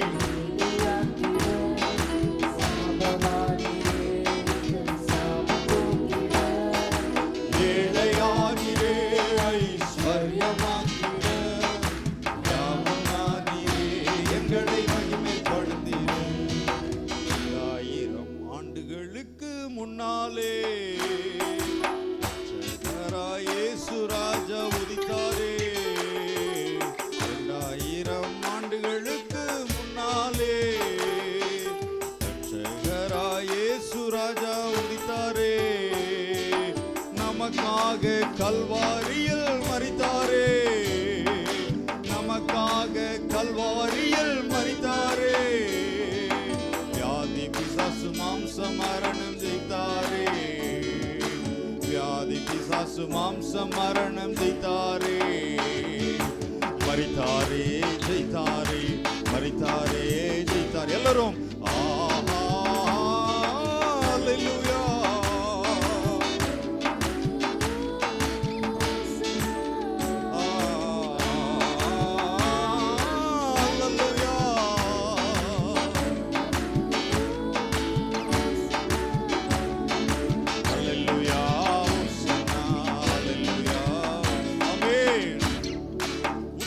பலி, உற்சாக பலி. அன்னைக்கு தாவீது ராஜா சொன்னாரு, ஆமா நான் ஆடி பாடினேன், சாக்கு பை போட்டு ஆடுனேன், அதுக்கு என்ன? உங்க அப்பா அம்மாவை விட, உங்க பாட்டி தாத்தா விட, உங்க மாமா அத்தை விட, உங்க கோலங்கோத்திரம் விட, நீங்க கொடுத்த சம்பாத்தியம் எல்லா பொருளை விடப்பா என் தேவனை நான் ஆராதிக்கிறது எனக்கு பெரிய சந்தோஷம். ஒரு அல்லேலூயா சொல்லுங்க. வாசித்து பாருங்கள் 22வது வசனம். இதை பார்க்கிலும் இன்னும் நான் நீசனும் என் பார்வைக்கு அர்ப்பணம் ஆவேன், அப்படியே நீ சொன்ன பெண்களும் கூட மகிமையாய் விளங்குவேன். இவளுக்கு என்னன்னா இத்தனை பெண்கள் மத்தியில இவர் அப்படியே அசிங்கமா ஆடுறாரு. பெண்கள் என்ன நினைப்பாங்க? இந்த மேடம் வந்திருக்கிறாங்க, இந்த கமிஷனர் மேடம் வந்திருக்கிறாங்க, இந்த சொந்தக்கார அக்கா வந்திருக்கிறாங்க, பெரிய பணக்கார அக்கா வந்திருக்கிறாங்க. இத்தனை பெண்களுக்கு முன்பாக இவர் சாக்கு பைய போட்டு ஆடுறாரே அப்படின்னு சொன்னா அவரு தாவீது சொன்னாரு, இத்தனை பெண்களுக்கு முன்பாக நான் அப்படிதான் செய்வேன், என் தேவனை நான் மகிமைப்படுத்துவேன். ஒரு அல்லேலூயா சொல்லுங்களே. ஆமா, இன்னைக்கு நிறைய பேருக்கு பைபிளை வெளியில கொண்டு வரதுக்கு பயம். சேலையில மறைச்சு 4 சுத்தி இந்த சிலதை போல் சுற்றுவாங்களே, துணியில் சுற்றுற மாதிரி பைபிளை சுற்றிட்டு வருவாங்க. என்ன சர்ச்சுக்கு போயிட்டு சொன்னால் சொல்லிட்டு போவாங்க, என்ன ஆயிரப்போகுது? ஆண்டவர் குறித்து வெக்கம், கிறிஸ்டின் சொல்கிறதுக்கு வெக்கம். ஆனால் இந்த தாவீது சமஸ்த இஸ்ரவேலுக்கு 12 கோத்திரருக்கும் ராஜாவாக இருந்த தாவீது அவர் சொல்றார், ஆமாயா, எங்கள் ஆண்டவருக்கு முன்பாக கோலியாத்தை வெல்றதுக்கு முன்னால் சொன்னான், இஸ்ரவேலின் இராணுவங்களோடு நான் வர்றேன், நான் உற்சாக பலி செலுத்த போகிறேன் அப்படின்னு சொல்லிட்டு இந்த தாவீது ராஜா அவர் நடனமாடினார், முழு பலத்தோடு நடனமாடினார். 6 தப்படிக்கு ஒரு முறை ஆயிரக்கணக்கான ஆடு மாடுகளை பலி செலுத்தி ரத்தம் சிந்தப்பட்டு ஆண்டவருக்கு முன்பாக மகிமையாய் நடனமாடினார். அதே மாதிரி யாராவது நடனமாடி ஆண்டவரை துதிச்சா, பரிசுத்தாவில நிறைஞ்சு கத்தரை துதிச்சா கேலி பண்ணிடாதீங்க, கிண்டல் பண்ணிடாதீங்க. பைபிள் சொல்லுது, எல்லா பாவம் மன்னிக்கப்படுமா, பரிசுத்தாவிக்கு விரோதமான பாவம் மன்னிக்கப்படாதா? தயவு செய்து கவனமா இருக்கு. பரிசுத்தாவில் நிறைஞ்சு குதிச்சா, அந்நிய பாஷை பேசினா, அதாவது ஆண்டவரை துதிச்சு அவங்க படித்தவங்களோ படிக்காதவங்களோ கைதட்ட தெரியுமோ தெரியாதோ, பாட தெரியுமோ தெரியாதோ, கிண்டல் பண்ணிடாதீங்க, கேலி பண்ணிடாதீங்க. தாவீதுடைய மனைவி கிண்டல் பண்ணினாள், கேலி பண்ணினாள், இருதயத்திலே தாவீதை அவமதித்தாள். அதனாலே அதனுடைய பலன் கடைசி வசனம் வாசிங்கம்மா. சவுலின் குமார்த்தியாகிய மீகாளுக்கு மரணமடையும் நாள் மட்டும் பிள்ளை இல்லாதிருந்தது. பாத்தீங்களா, ஆண்டவர் கர்ப்பத்தை அடைச்சிட்டார். ஏமா, என் மகன் டான்ஸ் ஆடுறத நீ கிண்டல் பண்றியா, என்னை ஆராதிக்கிறத நீ கிண்டல் பண்றியா, உனக்கு என்ன பண்ற பாரு, உனக்கு லைஃப் லாங்கா குழந்தையே கிடையாது. கரங்களை வைத்து ஒரு அல்லேலூயா சொல்லுங்களேன். எத்தனை பேர் உற்சாகமா ஆராதிக்க போறீங்க? உண்மையா உற்சாகமா ஆராதிப்பீங்களா? கொஞ்சம் மெதுவா கையை தூக்கி ஒரு அல்லேலூயா சொல்லலாமா? ஹல்லேலூயா. இந்த பிசியோதெரப்பி டாக்டர்கிட்ட எல்லாம் போனீங்கன்னா விசுக்குன்னு கையை பிடுங்குவாங்க.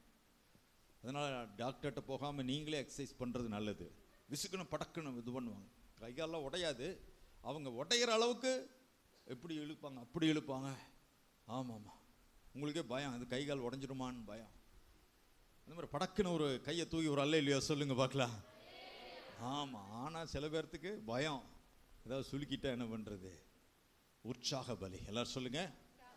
ஆண்டவருக்கு முன்பாக எந்த பலியோடு சமாதான பலி செலுத்தணும் சொல்லுங்க? ஸ்தோத்திர பலியோடு. இனி உற்சாக பலி. ஒரு அல்லேலூயா சொல்லலாமா? சத்தம் ஒரு அல்லேலூயா சொல்லலாமா? அன்பானவர்களே, அதனால தாவீது சொல்றாரு, கர்த்தரை நான் எக்காலத்திலும், அவர் துதியே சூப்பரா இருக்கும் பாருங்க. சூரியனே துதியுங்கள், சந்திரனே துதியுங்கள், நட்சத்திரங்களே துதியுங்கள், மலைகளே, மேடுகளே, கனிமரங்களே, ஊரும் பிராணிகளே, அக்கினியே, கல்மலையே, சமுத்திரமே, எல்லாமே, வானம், பூமி, சூரியன், சந்திரன் எல்லாம் துதியுங்கள், நானும் துதிக்கிறேன். கடைசியில் ஒரு வார்த்தை, சுவாசம் இல்லை யாவும். மூச்சு இருந்துச்சுன்னா துதி, இல்லைன்னா துதிக்காத. மூச்சு இப்படி வச்சு பாரு, மூச்சு இருந்துச்சுன்னா துதி, இல்லாட்டினா துதிக்காத. சுவாசமுள்ள யாவும் கர்த்தரை துதிப்பதாக. ஒரு அல்லேலூயா சொல்லாமா? சத்தம் ஒரு அல்லேலூயா சொல்லாமா? நீ அடுத்த பலி என்ன பலி? அடுத்த பலி என்ன பலி? என்ன பலி நான் சொல்லணும்? இப்பதானே படிச்சீங்க. லேவியராகமம் 7ஆம் அதிகாரம் 16வது வசனம். அவன் செலுத்தும் பலி பொருத்தனையாவது உற்சாக பலியாவது இருக்குமானால் அது செலுத்தப்படும் நாளிலும் அதில் மீதியானது மறுநாளிலும் புசிக்கப்படலாம். அல்லேலூயா. பொருத்தனை பலி. எல்லாரும் சொல்லுங்க பார்க்கலாம். பொருத்தனை பலி. பொருத்தனைக்கும் தீர்மானத்துக்கும் வித்தியாசம் இருக்கிறது. நல்லா புரிஞ்சுக்கங்க. பொருத்தனைக்கும், சில பேர் பொருந்தனைன்னு சொல்லுவாங்க, அது அப்படி இல்லை. பொருந்தனை இல்லை, பொருத்தனை. எல்லாம் சொல்லுங்க பார்க்கலாம். பொருத்தனை பலி. இந்த பொருத்தனைன்னா என்ன அர்த்தம்னா, ஆண்டவரே நான் ஒன்று செய்வேன், நீங்கள் எனக்கு ஒன்று செய்யணும் அப்படிங்கிறதான் பொருத்தனை. எப்படி? நான் ஒன்று செய்வேன், நீங்கள் எனக்கு ஒன்று செய்யணும் அப்படிங்கிறதா பொருத்தனை. தீர்மானம்னா என்ன அர்த்தம்? நம்ம மட்டும் பண்ணுறதான் தீர்மானம். நான் இனிமேல் சினிமா பார்க்கவே மாட்டேன். அப்போ இத்தனை நாள் என்ன பண்ணிட்டு இருக்கிறீங்க? ஆமாம், இனிமேல் கெட்ட வார்த்தை பேச மாட்டேன், சண்டை போட மாட்டேன், இனிமேல் நான் இந்த பாவத்தை செய்ய மாட்டேன் அப்படின்னு சொல்லிட்டு அது தீர்மானம். பொருத்தனை என்ன? ஆண்டவரே நீங்கள் எனக்கு இதை பண்ணினீங்கன்னா நான் இதை பண்ணுறேன் அப்படிங்கிறது பொருத்தனை. இந்த பழைய ஏற்பாட்டில் இருந்தது. இது நியாயாதிபதிகளின் புஸ்தகத்தில் நம்ம வாசிக்க முடியும். எடுத்துக்கொள்ளுங்கள், நியாயாதிபதிகளின் புஸ்தகம்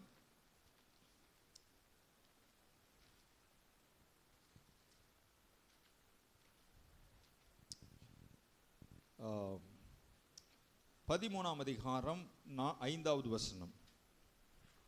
நீ கர்ப்பந்தரித்து ஒரு குமாரனை பெறுவாய், அவன் தலையின் மேல் சவரக்கன் கத்தி படலாகாது. அந்த பிள்ளை பிறந்தது முதல் தேவனுக்கென்று நசரேயனாய் இருப்பான். அவன் இஸ்ரவேலை பெலிஸ்தரின் கைக்கு நீங்களாக்கி ரட்சிக்க தொடங்குவான் என்றார். நல்ல கவனிங்க, இங்க ஒரு பொருத்தனை தேவனிடத்திலிருந்து வருகிறது. நாமளும் பொருத்தனை பண்ணலாம், தேவனும் பொருத்தனை பண்ண சொல்லுவாரு. மனோவாவுக்கு ஒரு பிள்ளை பிறந்தது. அவன் பேர் தான் சிம்சோன். யாரு? சிம்சோன் தானே? சிம்சோன், இங்கிலீஷில் சாம்சன் என்று சொல்கிறார்கள். அப்போ இந்த சிம்சோனுக்கு வந்து தேவதூதன் சொல்றாரு, அவன் சாகிற வரைக்கும் தலையிலே கத்தி படலாது. கத்தினா வெங்காயம் இருக்கிற கத்தி இல்லைங்க, என்னது? தலை சவரம் பண்ணுகிற. இன்னைக்கு பிளேடு, அன்னைக்கு கத்தி. சரிங்களா? கத்தி சேவிங் தான், கத்தியில தான் மொட்டை அடிக்கிறது. சரியா? அப்போ தலையில கத்தி படக்கூடாது, தலையில பிளேடு படக்கூடாது. அவன் கத்தர்க்கென்று ஊழியக்காரனாக தீர்மானிக்கப்படுகிறான். அவன் சாகிற வரைக்கும் எந்த சூழ்நிலையிலும் அவனுக்கு தலையில கத்தி படக்கூடாது. ஃபுல்லாக நசரேய விரதம் சொல்லுவாங்கள்ல, அப்படியே முடி விட்டு, இயேசு கிறிஸ்து அப்படிதான் தாடி விட்டுட்டு முடியை விட்டிருந்தார். நசரேய விரதம் என்று சொல்கிறார்கள். ஆனால் சூழ்நிலை என்னாச்சு? இவன் பெலிஸ்திய ஜனங்கள் மேலே இவன் பல பிரச்சனைகள் சூழ்நிலையிலே இவன் ஜெயிக்கிறான். ஒரு சமயத்தில் சிங்கம் வரும்போது சிங்கத்தை பிடிச்சி ஆட்டை கிழிக்கிற மாதிரி கிழிச்சிட்றான். பரிசுத்த ஆவி அவன் மேலே இறங்கும்போது, பரிசுத்த ஆவி அவன் மேலே இறங்கும்போது 300 நரிகளை பிடிச்சு 2 நரிகளுக்கு இடையில ஒரு தீப்பந்தத்தை பிடிச்சு பெலிஸ்தியனுடைய வேளாண்மையை அழிச்சு போட்டான். இந்த மாதிரி நிறைய காரியங்களை, கழுதியின் தாடை எலும்பை எடுத்து 1000 பேர்த்த கொன்னுட்டான். அதனால அவனுக்கு எப்படி இவ்வளோ சக்தி வருது அப்படின்னு எல்லாத்துக்கும் தலையில மண்டை பிச்சுக்கிறாங்க. இந்த பெலிஸ்தியர், இன்னைக்கு பாலஸ்தீனியர்கள் சொல்றாங்களே, அன்னைக்கு பெலிஸ்தியர்கள், அவர்கள் மண்டை இவன் எப்ப எதில் இவனுக்கு பெலன் இருக்கிறது என்று சொல்லி அவர்கள் மண்டை பிச்சுக்கும் போது அவன் ஒரு சகோதரியை சேர்ந்து கொண்டு அந்த சகோதரியுடைய பழகுகிறான். அப்படி இருக்கும்போது அந்த அந்த அந்த வேசி வந்து அவரிடத்துல கேட்கிறான். அவள் தூங்க வைத்துட்டு அவனை கேட்கிறான், ஏப்பா உனக்கு இவ்வளோ சக்தி வருதே, பெலிஸ்தியர் வந்துட்டாங்க அப்படின்னோடனே கயிறு, அகனி கயிறு போட்டு கட்டியிருந்தாலும் நூல் பாரி அத்தர்றான். யாரு? சிம்சோன். அவ்வளோ பெரிய பலசாலி. அப்படி இருக்கும்போது எப்படி எதில் வல்லமை இருக்கு அப்படின்னு சொல்லி போட்டு நோண்டி இன்னைக்கு சகோதரிமார்கள் ஒரு சிலர் இருக்கிறாங்க, போட்டு கணவனை போட்டு அரின்னு அரிச்சு, நீங்கள் 50,000 கடன் வாங்கிட்டாவது எனக்கு பச்சை கலர் பட்டு போடவே என்ன செஞ்சிடணும். ஆமாம், அப்படி சில பேர் ஓவராக அரிக்கிறதுனால வேற வழி இல்லாமல் கடன் வாங்கி வீடு கட்டிடுறாங்க. கடன் வாங்கி அது ஏற்கனவே ஒரு கிரைண்டர் நல்லா சுற்றிட்டு இருக்குது, சுவிட்ச் போட்டா. ஆனால் இவங்க அந்த அம்மா சூப்பரான கிரைண்டர், அழகாக இருக்குதுன்னு சொல்லி இன்னொரு கிரைண்டர், ஏன்னா பக்கத்து வீட்டுக்கார அம்மா எப்படி வாங்கியிருக்குது, அந்த மாதிரி கடனை வாங்கி அரின்னு அரிச்சு எல்லாத்தையும் உங்களையெல்லாம் சொல்லுங்க, நீங்கள்லாம் தேவனுடைய பிள்ளைகள், ஒரு அல்லேலூயா சொல்லுங்க. ஆமாம், அநேகர் அப்படி இருக்கிறாங்க, இயேசுவை ஏற்றுக்கொண்டாலும் அப்படி இருக்கிறாங்க. பாருங்களேன், அரின்னு அரிச்சு விடியற் காலம் ஆகும்போது என்னுடைய பலன் என்ன முடியல இருக்குதுன்னு சொல்லிட்டான். ஆனால் இது ஒரு பொருத்தனை. தேவதூதன் சொன்னா சாகிற வரைக்கும் தலையில கத்தி படக்கூடாது. இவன் சொல்லிட்டான், மனைவியில் அந்த அவன் கூட்டி சேர்ந்த அந்த ஸ்திரியின் நிமித்தமா அவன் சொல்லிட்டான், என்னுடைய பலன் தலையில் இருக்குதுன்னு சொன்ன உடனே அவன் தூங்கிட்டு இருக்கும்போது ஒரு கத்தி எடுத்து தலையில் இருக்கிற முடி எல்லாத்தையும் அவள் எடுத்து விட்டாள். இப்போ பெலிஸ்தியர் வந்து வெளியே நிற்கிறாங்க. இப்போ அவங்க எழுப்புறாங்க, சிம்சோனே பெலிஸ்தியர் வந்து விட்டார்கள். உடனே அவனுடைய பலன் அவனுக்குள் இருந்து வெளியே போனது தெரியாம உடனே பலன் இருக்குதுன்னு எந்திரிச்சான். பலன் இல்லை, ஒண்ணும் இல்லை. அவர்கள் வந்து அவனை போட்டு கயித்தை கட்டி அவனை போட்டு சிறைச்சாலையில போட்டு 2 கண்ணை பிடுங்கி அவனை கேலி பண்ணாங்க. ஏப்பா சிம்சோனே, உன்னுடைய பலம் எங்கே? கிண்டல் பண்ணவன் கண்ணு தெரியாது, குருடன் ஆயிட்டான். அப்படியே தடவிக்கொண்டே இருக்கிறான். அங்க ஏராளமான ஜனங்கள் மண்டபத்தில் இருக்கிறார்கள். கடைசியில் அவன் ஒரு ஜெபம் பண்ணான், ஆண்டவரே நான் பாவம் செய்தேன், என்னை மன்னியும் ஆண்டவரே. ஆனால் அவன் இந்த மாதிரி ஒரு ஜெபம் செய்திருக்கலாம் என்று நான் யோசிக்கிறேன். எப்படின்னா, இந்த முறை நான் மன்னிச்சு பலன் கொடுங்க, இனிமேல் நான் ஒழுங்கா இருப்பேன் அப்படின்னு சொல்லியிருக்கலாம். ஆனால் அவன் செஞ்ச தப்புனால ரொம்ப குற்ற உணர்வாகி ஒன்றுமே நான் எதுக்கும் ஆகலை, ஒன்றுக்குமே ஆகாது என்று சொல்லி அவன் என்ன சொல்லிட்டான், ஆண்டவரே அந்த 2 மண்டபத்தை 2 கையில் பிடிச்சு சரி, மண்டபத்தினுடைய தூண்களை 2 கையில பிடிச்சு, ஆண்டவரே என்னுடைய பெலன் இந்த பெலிஸ்தியரோடு மடிய கடவுது என்று சொல்லி, என்னை ஒரு விசை மன்னியும், என் பாவங்களை மன்னியும் என்று சொல்லி இந்த 2 தூண்களை பிடித்து ஆட்டினான். அப்பொழுது அந்த பெலன் அவன் மேல் வந்தது. அவன் உயிரோடு இருக்கும்போது அவனால் செத்தவர்களை விட அவன் சாகும்போது அவனால் செத்த பெலிஸ்தியர்கள் ஏராளம். அதான் இந்த பாட்டு அதை வச்சுதான் எழுதியிருக்கிறாங்க. நான் பாவம் செய்தேன், உம்மை நோகச் செய்தேன், உம்மை தேடாமல் வாழ்ந்து வந்தேன். நான் பாவம் செய்தேன், உம்மை நோகச் செய்தேன், உம்மை தேடாமல் வாழ்ந்து வந்தேன். என்னை மன்னியும் தெய்வமே, இந்த ஒரு விசை மன்னியுமே. இயேசுவே என் தெய்வமே, என் மேல் மனமிரங்கும். இயேசு என் தெய்வமே, என் மேல் மனமிரங்கும். நான் பாவம் செய்தேன், உம்மை நோகச் செய்தேன். நான் பாவம் செய்தேன், உம்மை நோகச் செய்தேன், உம்மை தேடாமல் வாழ்ந்து வந்தேன், உம்மை தேடாமல் வாழ்ந்து வந்தேன். என்னை மன்னியும் தெய்வமே, இந்த ஒரு விசை மன்னியும். ஹல்லேலூயா. அவன் சொல்றான், ஆண்டவரே நான் பாவம் செய்தேன். என்ன பாவம்? இந்த தலைமுடியை எடுக்க கூடாது, நசரேய விரதத்திலே சவர்கன் கத்தி படலாகாது என்று பொருத்தனை பண்ணப்பட்ட அந்த சிம்சோனின் தலையிலே சவர்கன் கத்தி பிளேடு பட்டு அவன் முடி எடுக்கப்பட்டது. முடி எடுக்கப்பட்ட பிறகு அவன் பெலன் அவனை விட்டு போய்விட்டது. கடைசியில் ஒரு ஜெபம் பண்றான், இந்த ஒரு விசை என்னை மன்னியும், ஆனால் என்னுடைய பெலன் இந்த பெலிஸ்தியரோடே போக கடவுது. நான் சாகிறேன், ஆனால் அவன் ஒரு விசை மன்னிப்பு கேட்குறேன், ஒரு சான்ஸ் கொடுங்க, இனிமேல் இந்த தப்புக்கு போக மாட்டேன் சொல்லி இருந்தால் தேவன் அவனை மன்னித்திருப்பார், அவன் மீண்டும் அற்புதங்களை செய்திருக்க முடியும். ஒரு அல்லேலூயா. பொருத்தனை பலி. என்ன பலி? உங்க வாழ்க்கையிலும் கூட, ஆண்டவரே எனக்கு இந்த காரியம் நடக்கணும், நான் இந்த பொருத்தனை பண்றேன் அப்படின்னு சொல்லி செய்யறது தான் பொருத்தனை பலி. நான் இப்படி இருப்பேன், எனக்கு இந்த காரியத்தை செய்யுங்க. இப்ப சமாதான பலி செலுத்துகிறவர்கள் ஸ்தோத்திர பலியோடு வரணும், உற்சாகத்தோடு வரணும், பொருத்தனை பலிகளை செலுத்தணும். இந்த ஒரே ஒரு சம்பவத்தை சொல்லி நான் முடிக்க போகிறேன். எடுத்துக்கொள்ளுங்கள், தானியேல் 1ஆம் அதிகாரம்.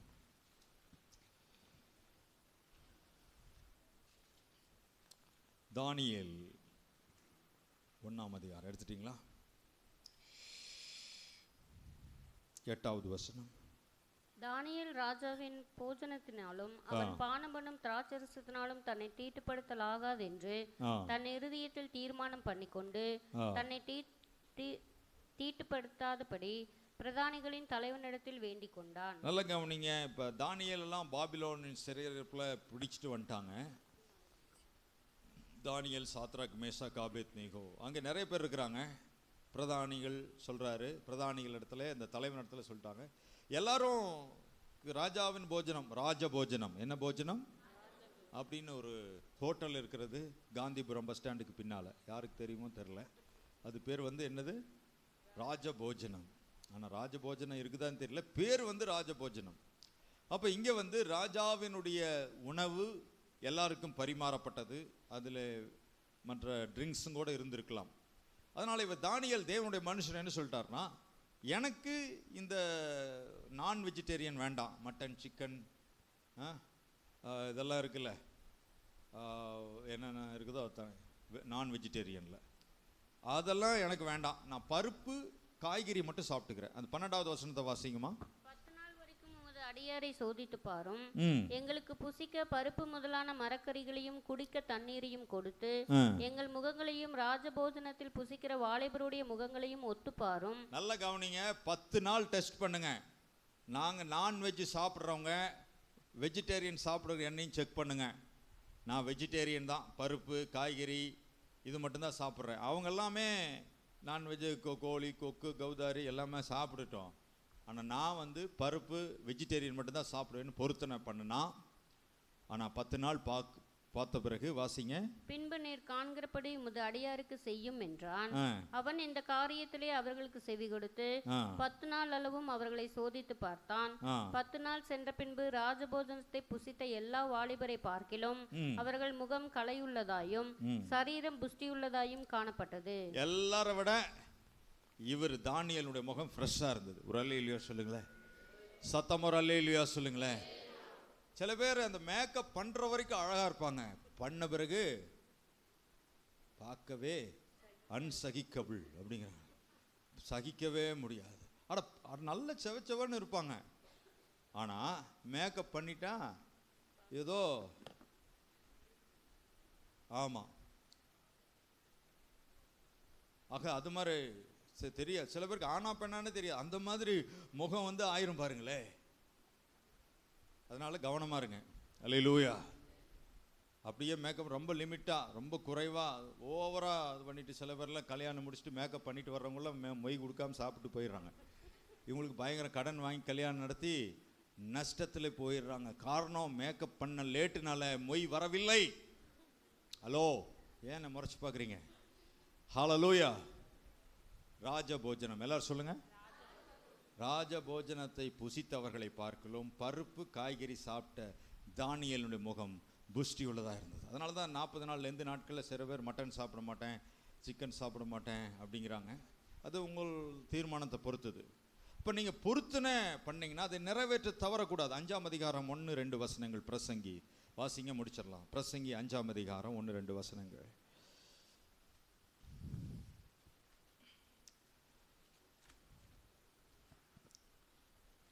எங்க இருக்குன்னு தேடிட்டு இருக்கிறீங்களா? நீ தேவாலயத்துக்கு போகும்போது உன் நடையை காத்துக்கொள். மூடர் பலியிடுவது போல பலியிடுவதை பார்க்கிலும் செவி கொடுக்க சேருவதே நலம். தாங்கள் செய்கிறது தீமை என்று அறியாதிருக்கிறார்கள். தேவ சமூகத்தில் நீ துணிகரமாய் உன் வாயினால் பேசாமலும் மனம் பதறி ஒரு வார்த்தையும் சொல்லாமலும் இரு. தேவன் வானத்தில் இருக்கிறார், நீ பூமியில் இருக்கிறாய். ஆதலால் உன் வார்த்தைகள் சுருக்கமாய் இருப்பதாக. 4வது வசனமா, நீ தேவனுக்கு ஒரு பொருத்தனை பண்ணிக்கொண்டால் அதை செலுத்த தாமதியாதே. அவர் மூடரில் பிரியப்படுகிறதில்லை. நீ நேர்ந்து கொண்டதை செய். நீ நேர்ந்து கொண்டதை செய்யாமல் போவதை பார்க்கிலும் நேர்ந்து கொள்ளாதிருப்பதே நலம். தேவனுக்கு ஒரு பொருத்தனை பண்ணீங்கன்னா அது கரெக்டா செஞ்சிருங்க. சில பேர் உற்சாக பலி செலுத்துறேன்ட்டு இன்னொரு பலி இருக்கு, நேரம் வேற அந்த செல்லை கழட்டி வைக்கணும், இல்லாட்டா நான் முடிக்கணும், என்ன பண்றதுன்னு தெரியல. ஒரு அல்லேலூயா சொல்லுங்க பார்க்கலாம். அல்லேலூயா, அல்லேலூயா. நீங்க சொல்ற அல்லேலூயாவை பார்த்தா இன்னும் கொஞ்சம் பேசலாம் போல இருக்கு. ஒரு அல்லேலூயா சொல்லுங்க. ஆமா, சரி. உற்சாக பலி எனக்கு ஞாபகம் வருது. இப்போ நம்ம பார்த்துனது பொருத்தனை பலி. 2 பேர் பொருத்தனை. சிம்சோனுக்கு பொருத்தனை பண்ணாங்க, அதை மீறிட்டான், அவன் வல்லமை இழந்துட்டான். கடைசியில் மன்னிப்பு கேட்டு ஜெபம் பண்ணோன்னே அவனுக்கு கிருபை கிடைச்சது. அடுத்தது இங்கே தானியேல் பொருத்தனை பண்ணி அவனுடைய முகம் புஷ்டி உள்ளதாக இருந்தது பார்க்குறோம். அந்த உற்சாக பலியில் இன்னொன்று ஞாபகம் எனக்கு வருது, அது மட்டும் சொல்லிடுறேன், எடுத்துக்கொள்ளுங்கள். நியாயாதிபதிகளின் புஸ்தகம்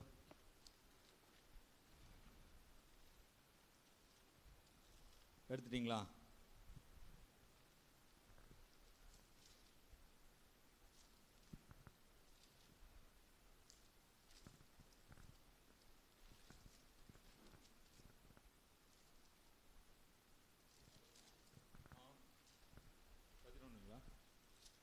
ஓகே, 11ஆம் அதிகாரம் 1ஆம் வசனம்.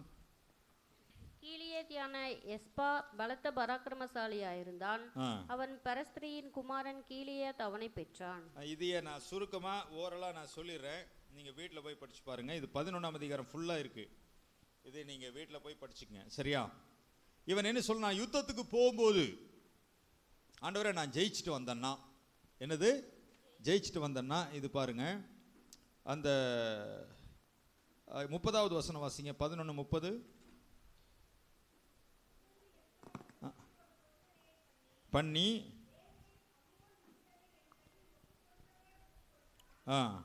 நான் அம்மோன் புத்திரிடத்தில் இருந்த சமாதானத்தோட திரும்பி வரும்போது என் வீட்டு வாசற்படியிலிருந்து எனக்கு எதிர்கொண்டு வருவது எதுவோ அது கர்த்தருக்கு உரியதாகும், அதை சர்வாங்க தகன பலியாக செலுத்துவேன் என்றார். அப்போ உற்சாக பலி செலுத்தும் போது கொஞ்சம் கவனமா இருக்கணும். எப்படி இருக்கணும்? பக்கத்துல கையை மெதுவா பிடிச்சிடும். கொஞ்சம் கவனமா இருக்கணும், கொஞ்சம் நிதானமா செயல்படணும். அல்லேலூயா. இவர் எப்தா என்ன சொல்றாருன்னா, அம்மோன் பித்தர்ட்ட சண்டைக்கு போறேன், போயிட்டு ஜெயிச்சுட்டு வந்தா, ஜெயிச்சுட்டு வரும்போது முதல்ல எது வருதோ அது உமக்கு பலி. அவன் நினச்சிட்டா ஆடு வரும், அல்லது மாடு வரும், அல்லது கோழி வரும், அல்லது குதிரை வரும், அல்லது எது வருதுன்னு தெரில. அவன் சொல்லிட்டான், நான் ஜெயிச்சுட்டு வரும்போது முதல்ல எது வருதோ அது உமக்கு பலியாக செலுத்துறேன்னு சொல்லிட்டான். அப்போ பாருங்க, நியாயாதிபதிகள் 12ஆம் அதிகாரம் 34வது வசனம். 11:34. எப்தா மிஸ்பாவில் இருக்கிற தன் வீட்டுக்கு வருகிற போது இதோ அவன் குமார்த்தி தம்புரு வாசித்து நடனம் செய்து அவனுக்கு எதிர்கொண்டு வந்தாள். அவள் அவனுக்கு ஒரு பிள்ளையானவள், ஒரே பிள்ளையானவள். அவளை அல்லாமல் அவனுக்கு குமாரனும் இல்லை, குமார்த்தியும் இல்லை. அவன் அவளை கண்டவுடனே தன் வஸ்திரங்களை கிழித்து கொண்டு, ஐயோ என் மகளே, என்னை மிகவும் மனமடியவும் கலங்கவும் பண்ணுகிறாய். நான் கர்த்தரை நோக்கி என் வாயை திறந்து சொல்லிவிட்டேன், அதை நான் மாற்றக்கூடாது என்றான். ஒரு அல்லேலூயா சொல்லுங்க பார்க்கலாம். பொருத்தனை பண்ணும்போது பொருத்தனை செலுத்தணும்.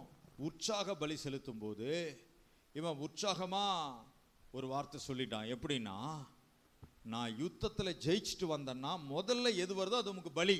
என்னது? பலி அப்படின்ட்டா. இவன் யுத்தத்தில் ஜெயிச்சுட்டு வரும்போது மகள் நடனம் பண்ணிட்டு வர்றான். இவனுக்கு உடனே நெஞ்சே உடஞ்சு போச்சு. மகள், ஒரே மகள் நடனம் பண்ணிட்டு வர்றான். இவன் என்ன சொன்னான்? முதல்ல வர்றது உமக்கு பலி. உடனே அதை சொன்ன உடனே அந்த மகள் சொன்னா, நீங்க ஆண்டவருக்கு சொன்னபடியே பலி செலுத்திருங்க அப்படின்னு சொல்றான்.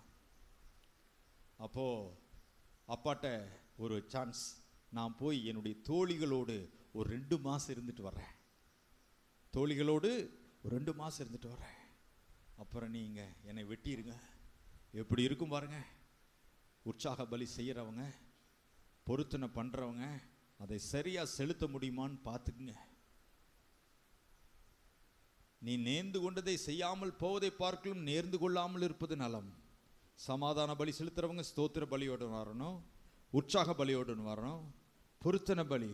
ஆனால் அந்த பொருத்தனை பலி செலுத்தும் போது நம்மளால் முடியுமா? முடியாதா? இவன் சொல்லிட்டான், வர்றது உற்சாகத்தில் சொல்லிட்டான், ஃபர்ஸ்ட் வர்றது உமக்கு பலி. மகள் வந்துட்டா. உடனே மகளை பார்த்து, இப்படி பலி செஞ்சு நான் மாற்றக்கூடாதுப்பா. அந்த காலத்தில் ஏதோ ஒரு சக்கரத்துக்குள்ள அரசனுடைய மகனை ஏற்றிக்கொண்டாங்க, அந்த மாதிரி மாற்றக்கூடாதுன்னா, சரி நீங்கள் பொருத்தனை பண்ணபடியே என்னை கொன்றுங்க டாடி அப்படிங்கும்போது, ஆனால் ஒரு சான்ஸ், ஒரு 2 மாதம் கொடு, நான் என் தோழிகளோடு போய் நான் போய் நல்லா பேசி சந்தோஷமாக இருந்துட்டு வர்றேன், அப்புறமேல என்னை வெட்டி கொன்றுங்க அப்படின்னு சொல்லி அவள் சொன்னால், அவன் தோழிகளோடு அனுப்புகிறான். 2 மாதத்துக்கு பிறகு அவன் பலி செலுத்தினான். அன்பானவர்களே, கண்டிப்பாக ஸ்தோத்திர பலி செலுத்தும், அதில் மாற்றலாம். அது உற்சாகமாக செலுத்தணும், ஸ்தோத்திர பலி செலுத்தணும். அவசரத்தில் அவசர குடுக்கியாட்டா ஏதாவது பேசிடக்கூடாது. அன்பானவர்களே, உங்களுக்கு இந்த காரியத்தை சொல்கிறது பிரயோஜனமாக இருக்கும். இன்றைக்கி இருக்கிற கோல்கேட் கம்பெனி இருக்குல்ல, கோல்கேட் கம்பெனி, அவங்க அன்றைக்கி ஒரு பொருத்தனை பண்ணாங்க. எனக்கு லாபம் வந்துச்சுன்னா 199% ஆண்டோடைய ஊழியத்துக்கு. எப்படி 199% ஆண்டோடைய ஊழியத்துக்குன்னு பொருத்தனை பண்ணாங்க. கர்த்தர் இந்த பிஸ்னஸ் ஆசீர்வதித்தார். இன்னைக்கு வரைக்கும் எத்தனை கம்பெனி வந்தால் கோல்கேட் கம்பெனி அது லைவ்ல இருந்துட்டு தான் இருக்கு. காரணம், அவர்கள் 99% ஆண்டோடைய ஊழியத்துக்கு கொடுத்து கொண்டே இருக்கிறார். கரங்களை உயர்த்தி ஒரு அல்லேலூயா, ஒரு அல்லேலூயா சொல்லுங்க. அன்னைக்கு பண்ண பொருத்தனை. பிரசன்ட் டீசல் அப்படிங்கிறவர் தான் டீசலை கண்டுபிடிச்சாராம். பிரசன்ட் டீசல், அந்த பெட்ரோல்ல இருந்து அந்த டீசல், அது பெட்ரோல் டீசல் இருக்குல்ல, அந்த டீசலை கண்டுபிடிச்சது பிரசன்ட் டீசல். அவர் சொன்னாராம், ஆண்டவரே இந்த டீசல் உலகமெங்கும் சேல்ஸ் ஆச்சுன்னா நான் உமக்கென்று ஏதோ ஒரு பகுதியை தரேன் அப்படின்னு சொல்லி சொன்னாராம். அவர் சொல்லி உலகம் எங்கும் அந்த டீசல் பரவச்சான், சேல்ஸ் ஆச்சான். ஆனால் அவர் சொன்ன பொருத்தனையை மறந்துட்டாராம். மறந்துட்டு ஒரு சமயத்தில் ஒரு நாட்டிலேருந்து இன்னொரு நாட்டுக்கு கப்பலில் போயிட்டு இருந்தாராம். அந்த பிரசன்ட் டீசல் மேல் மாடிக்கு போனாராம். இன்னைக்கு வரைக்கும் அவர் எங்கே போனார்னே தெரியலையா, கண்டுபிடிக்கவே முடியல. they could not able to find him. எங்கே போனார், மரிச்சாரா இல்லையா, ஒன்றுமே தெரியலையா. அவன் பொருத்தனையை நிறைவேற்றவில்லை. அன்பானவர்களே, தேவனுக்கு சமாதான பலி செலுத்த வர்றவங்க ஸ்தோத்திரத்தோடு வாங்க, தீர்மானம் பண்ணுங்க, உற்சாக பலியை செலுத்துங்க, பொருத்தனை பலி செலுத்துங்க. செய்ய முடிகிறதை நீங்கள் தேவனுக்கு நேர்ந்து கொள்ளுங்கள். அதான் தேவனுடைய சித்தம், அதான் விதைப்பு. இந்த விதைக்கும் போது நீங்கள் அறுப்பீர்கள். எல்லாரும் எழுந்து நிற்கலாம். Shall we all stand up? Hallelujah. ஸ்தோத்திரம், ஸ்தோத்திரம். Praise the Lord. Hallelujah, hallelujah, hallelujah. ஸ்தோத்திரம், ஸ்தோத்திரம், ஸ்தோத்திரம். எல்லாரும் ஆண்டவர்கிட்ட சொல்லுங்க, இனிமேல் நான் துதிக்கிறது ஆவியோடு உண்மையோடு துதிப்பேன். தாவீது முழு பலத்தோடு நடனம் ஆடினானா. நீங்கள் நடனம் கூட ஆடலைன்னா பரவாயில்ல, முழு பலத்தோடு, முழு இருதயத்தோடு, முழு ஆத்துமாவோடு. அப்போ உன் தேவனாய கர்த்தரை முழு இருதயத்தோடு, முழு பலத்தோடு, முழு ஆத்துமாவோடு அன்பு கூறு. அன்பு கூறுறதுன்னா துதிக்கிறது. அப்படி துதிப்பீங்களா? இனிமேல் உங்களுக்கு துதி வித்தியாசம்.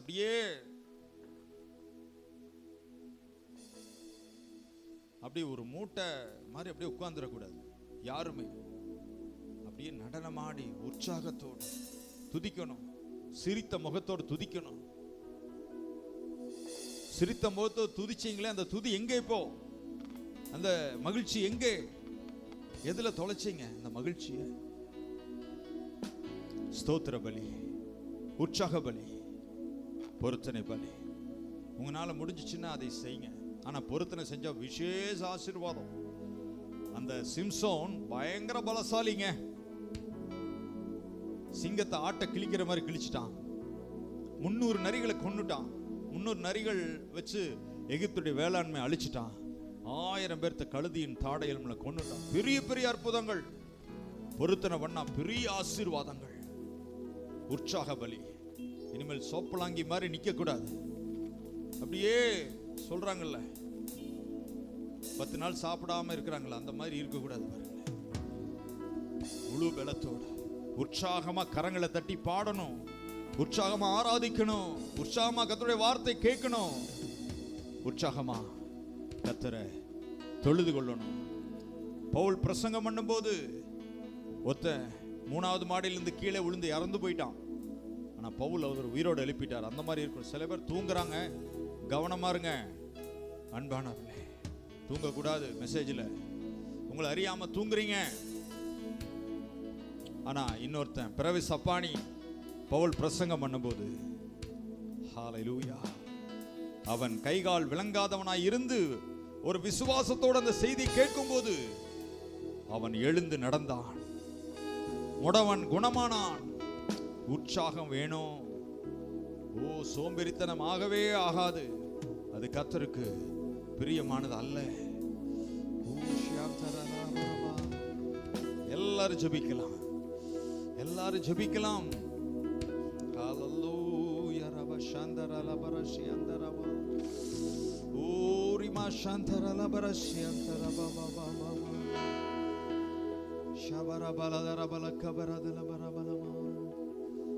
Jesus, hallelujah, hallelujah.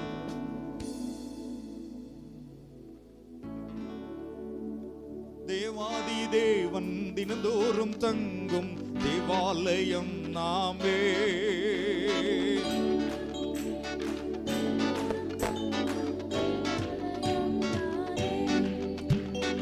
ஆவியான தேவன் அச்சாரமான அதிசயம் அதிசயமே.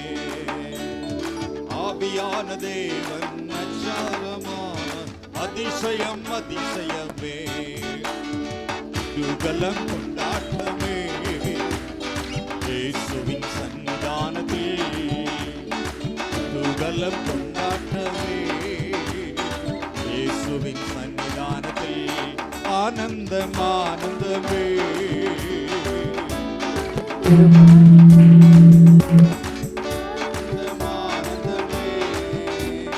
கண்ணீர்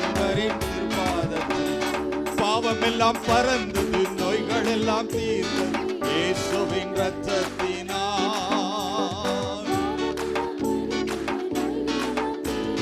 இயேசுவின் ரத்தத்தினால், கிறிஸ்துவுக்குள் வாழ்ந்து கிருபையால் மீண்டு பரிசுத்த ஆவியின், எல்லாரும் கரங்களை தட்டி, கிருபையால் மீண்டு பரிசுத்த ஆவியினால் குதூகலம் கொண்டாட்டமே இயேசுவின் சன்னிதானத்தில், குதூகலம் கொண்டாட்டமே இயேசுவின் சன்னிதானத்தில். வல்லவராம் இயேசு வாழ வைக்கும் தேவன், வெற்றி மேல வெற்றி தந்தார். வல்லவராம் இயேசு வாழ வைக்கும் தேவன், வெற்றி மேல வெற்றி தந்தார். ஒரு மனமாய் கூடி ஓசன்னா பாடி ஊரெல்லாம் கொடியேற்றுவோம். ஒரு மனமாய் கூடி ஓசன்னா பாடி ஊரெல்லாம் கொடியேற்றுவோம். குதூகலம் கொண்டாட்டமே இயேசுவின் சன்னிதானத்தில்,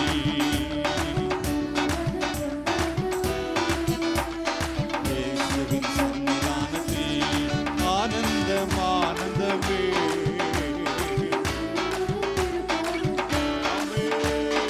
ஆனந்தம் ஆனந்தமே அன்பரின் திருப்பாதத்தில், குதூகலம் கொண்டாட்டமே.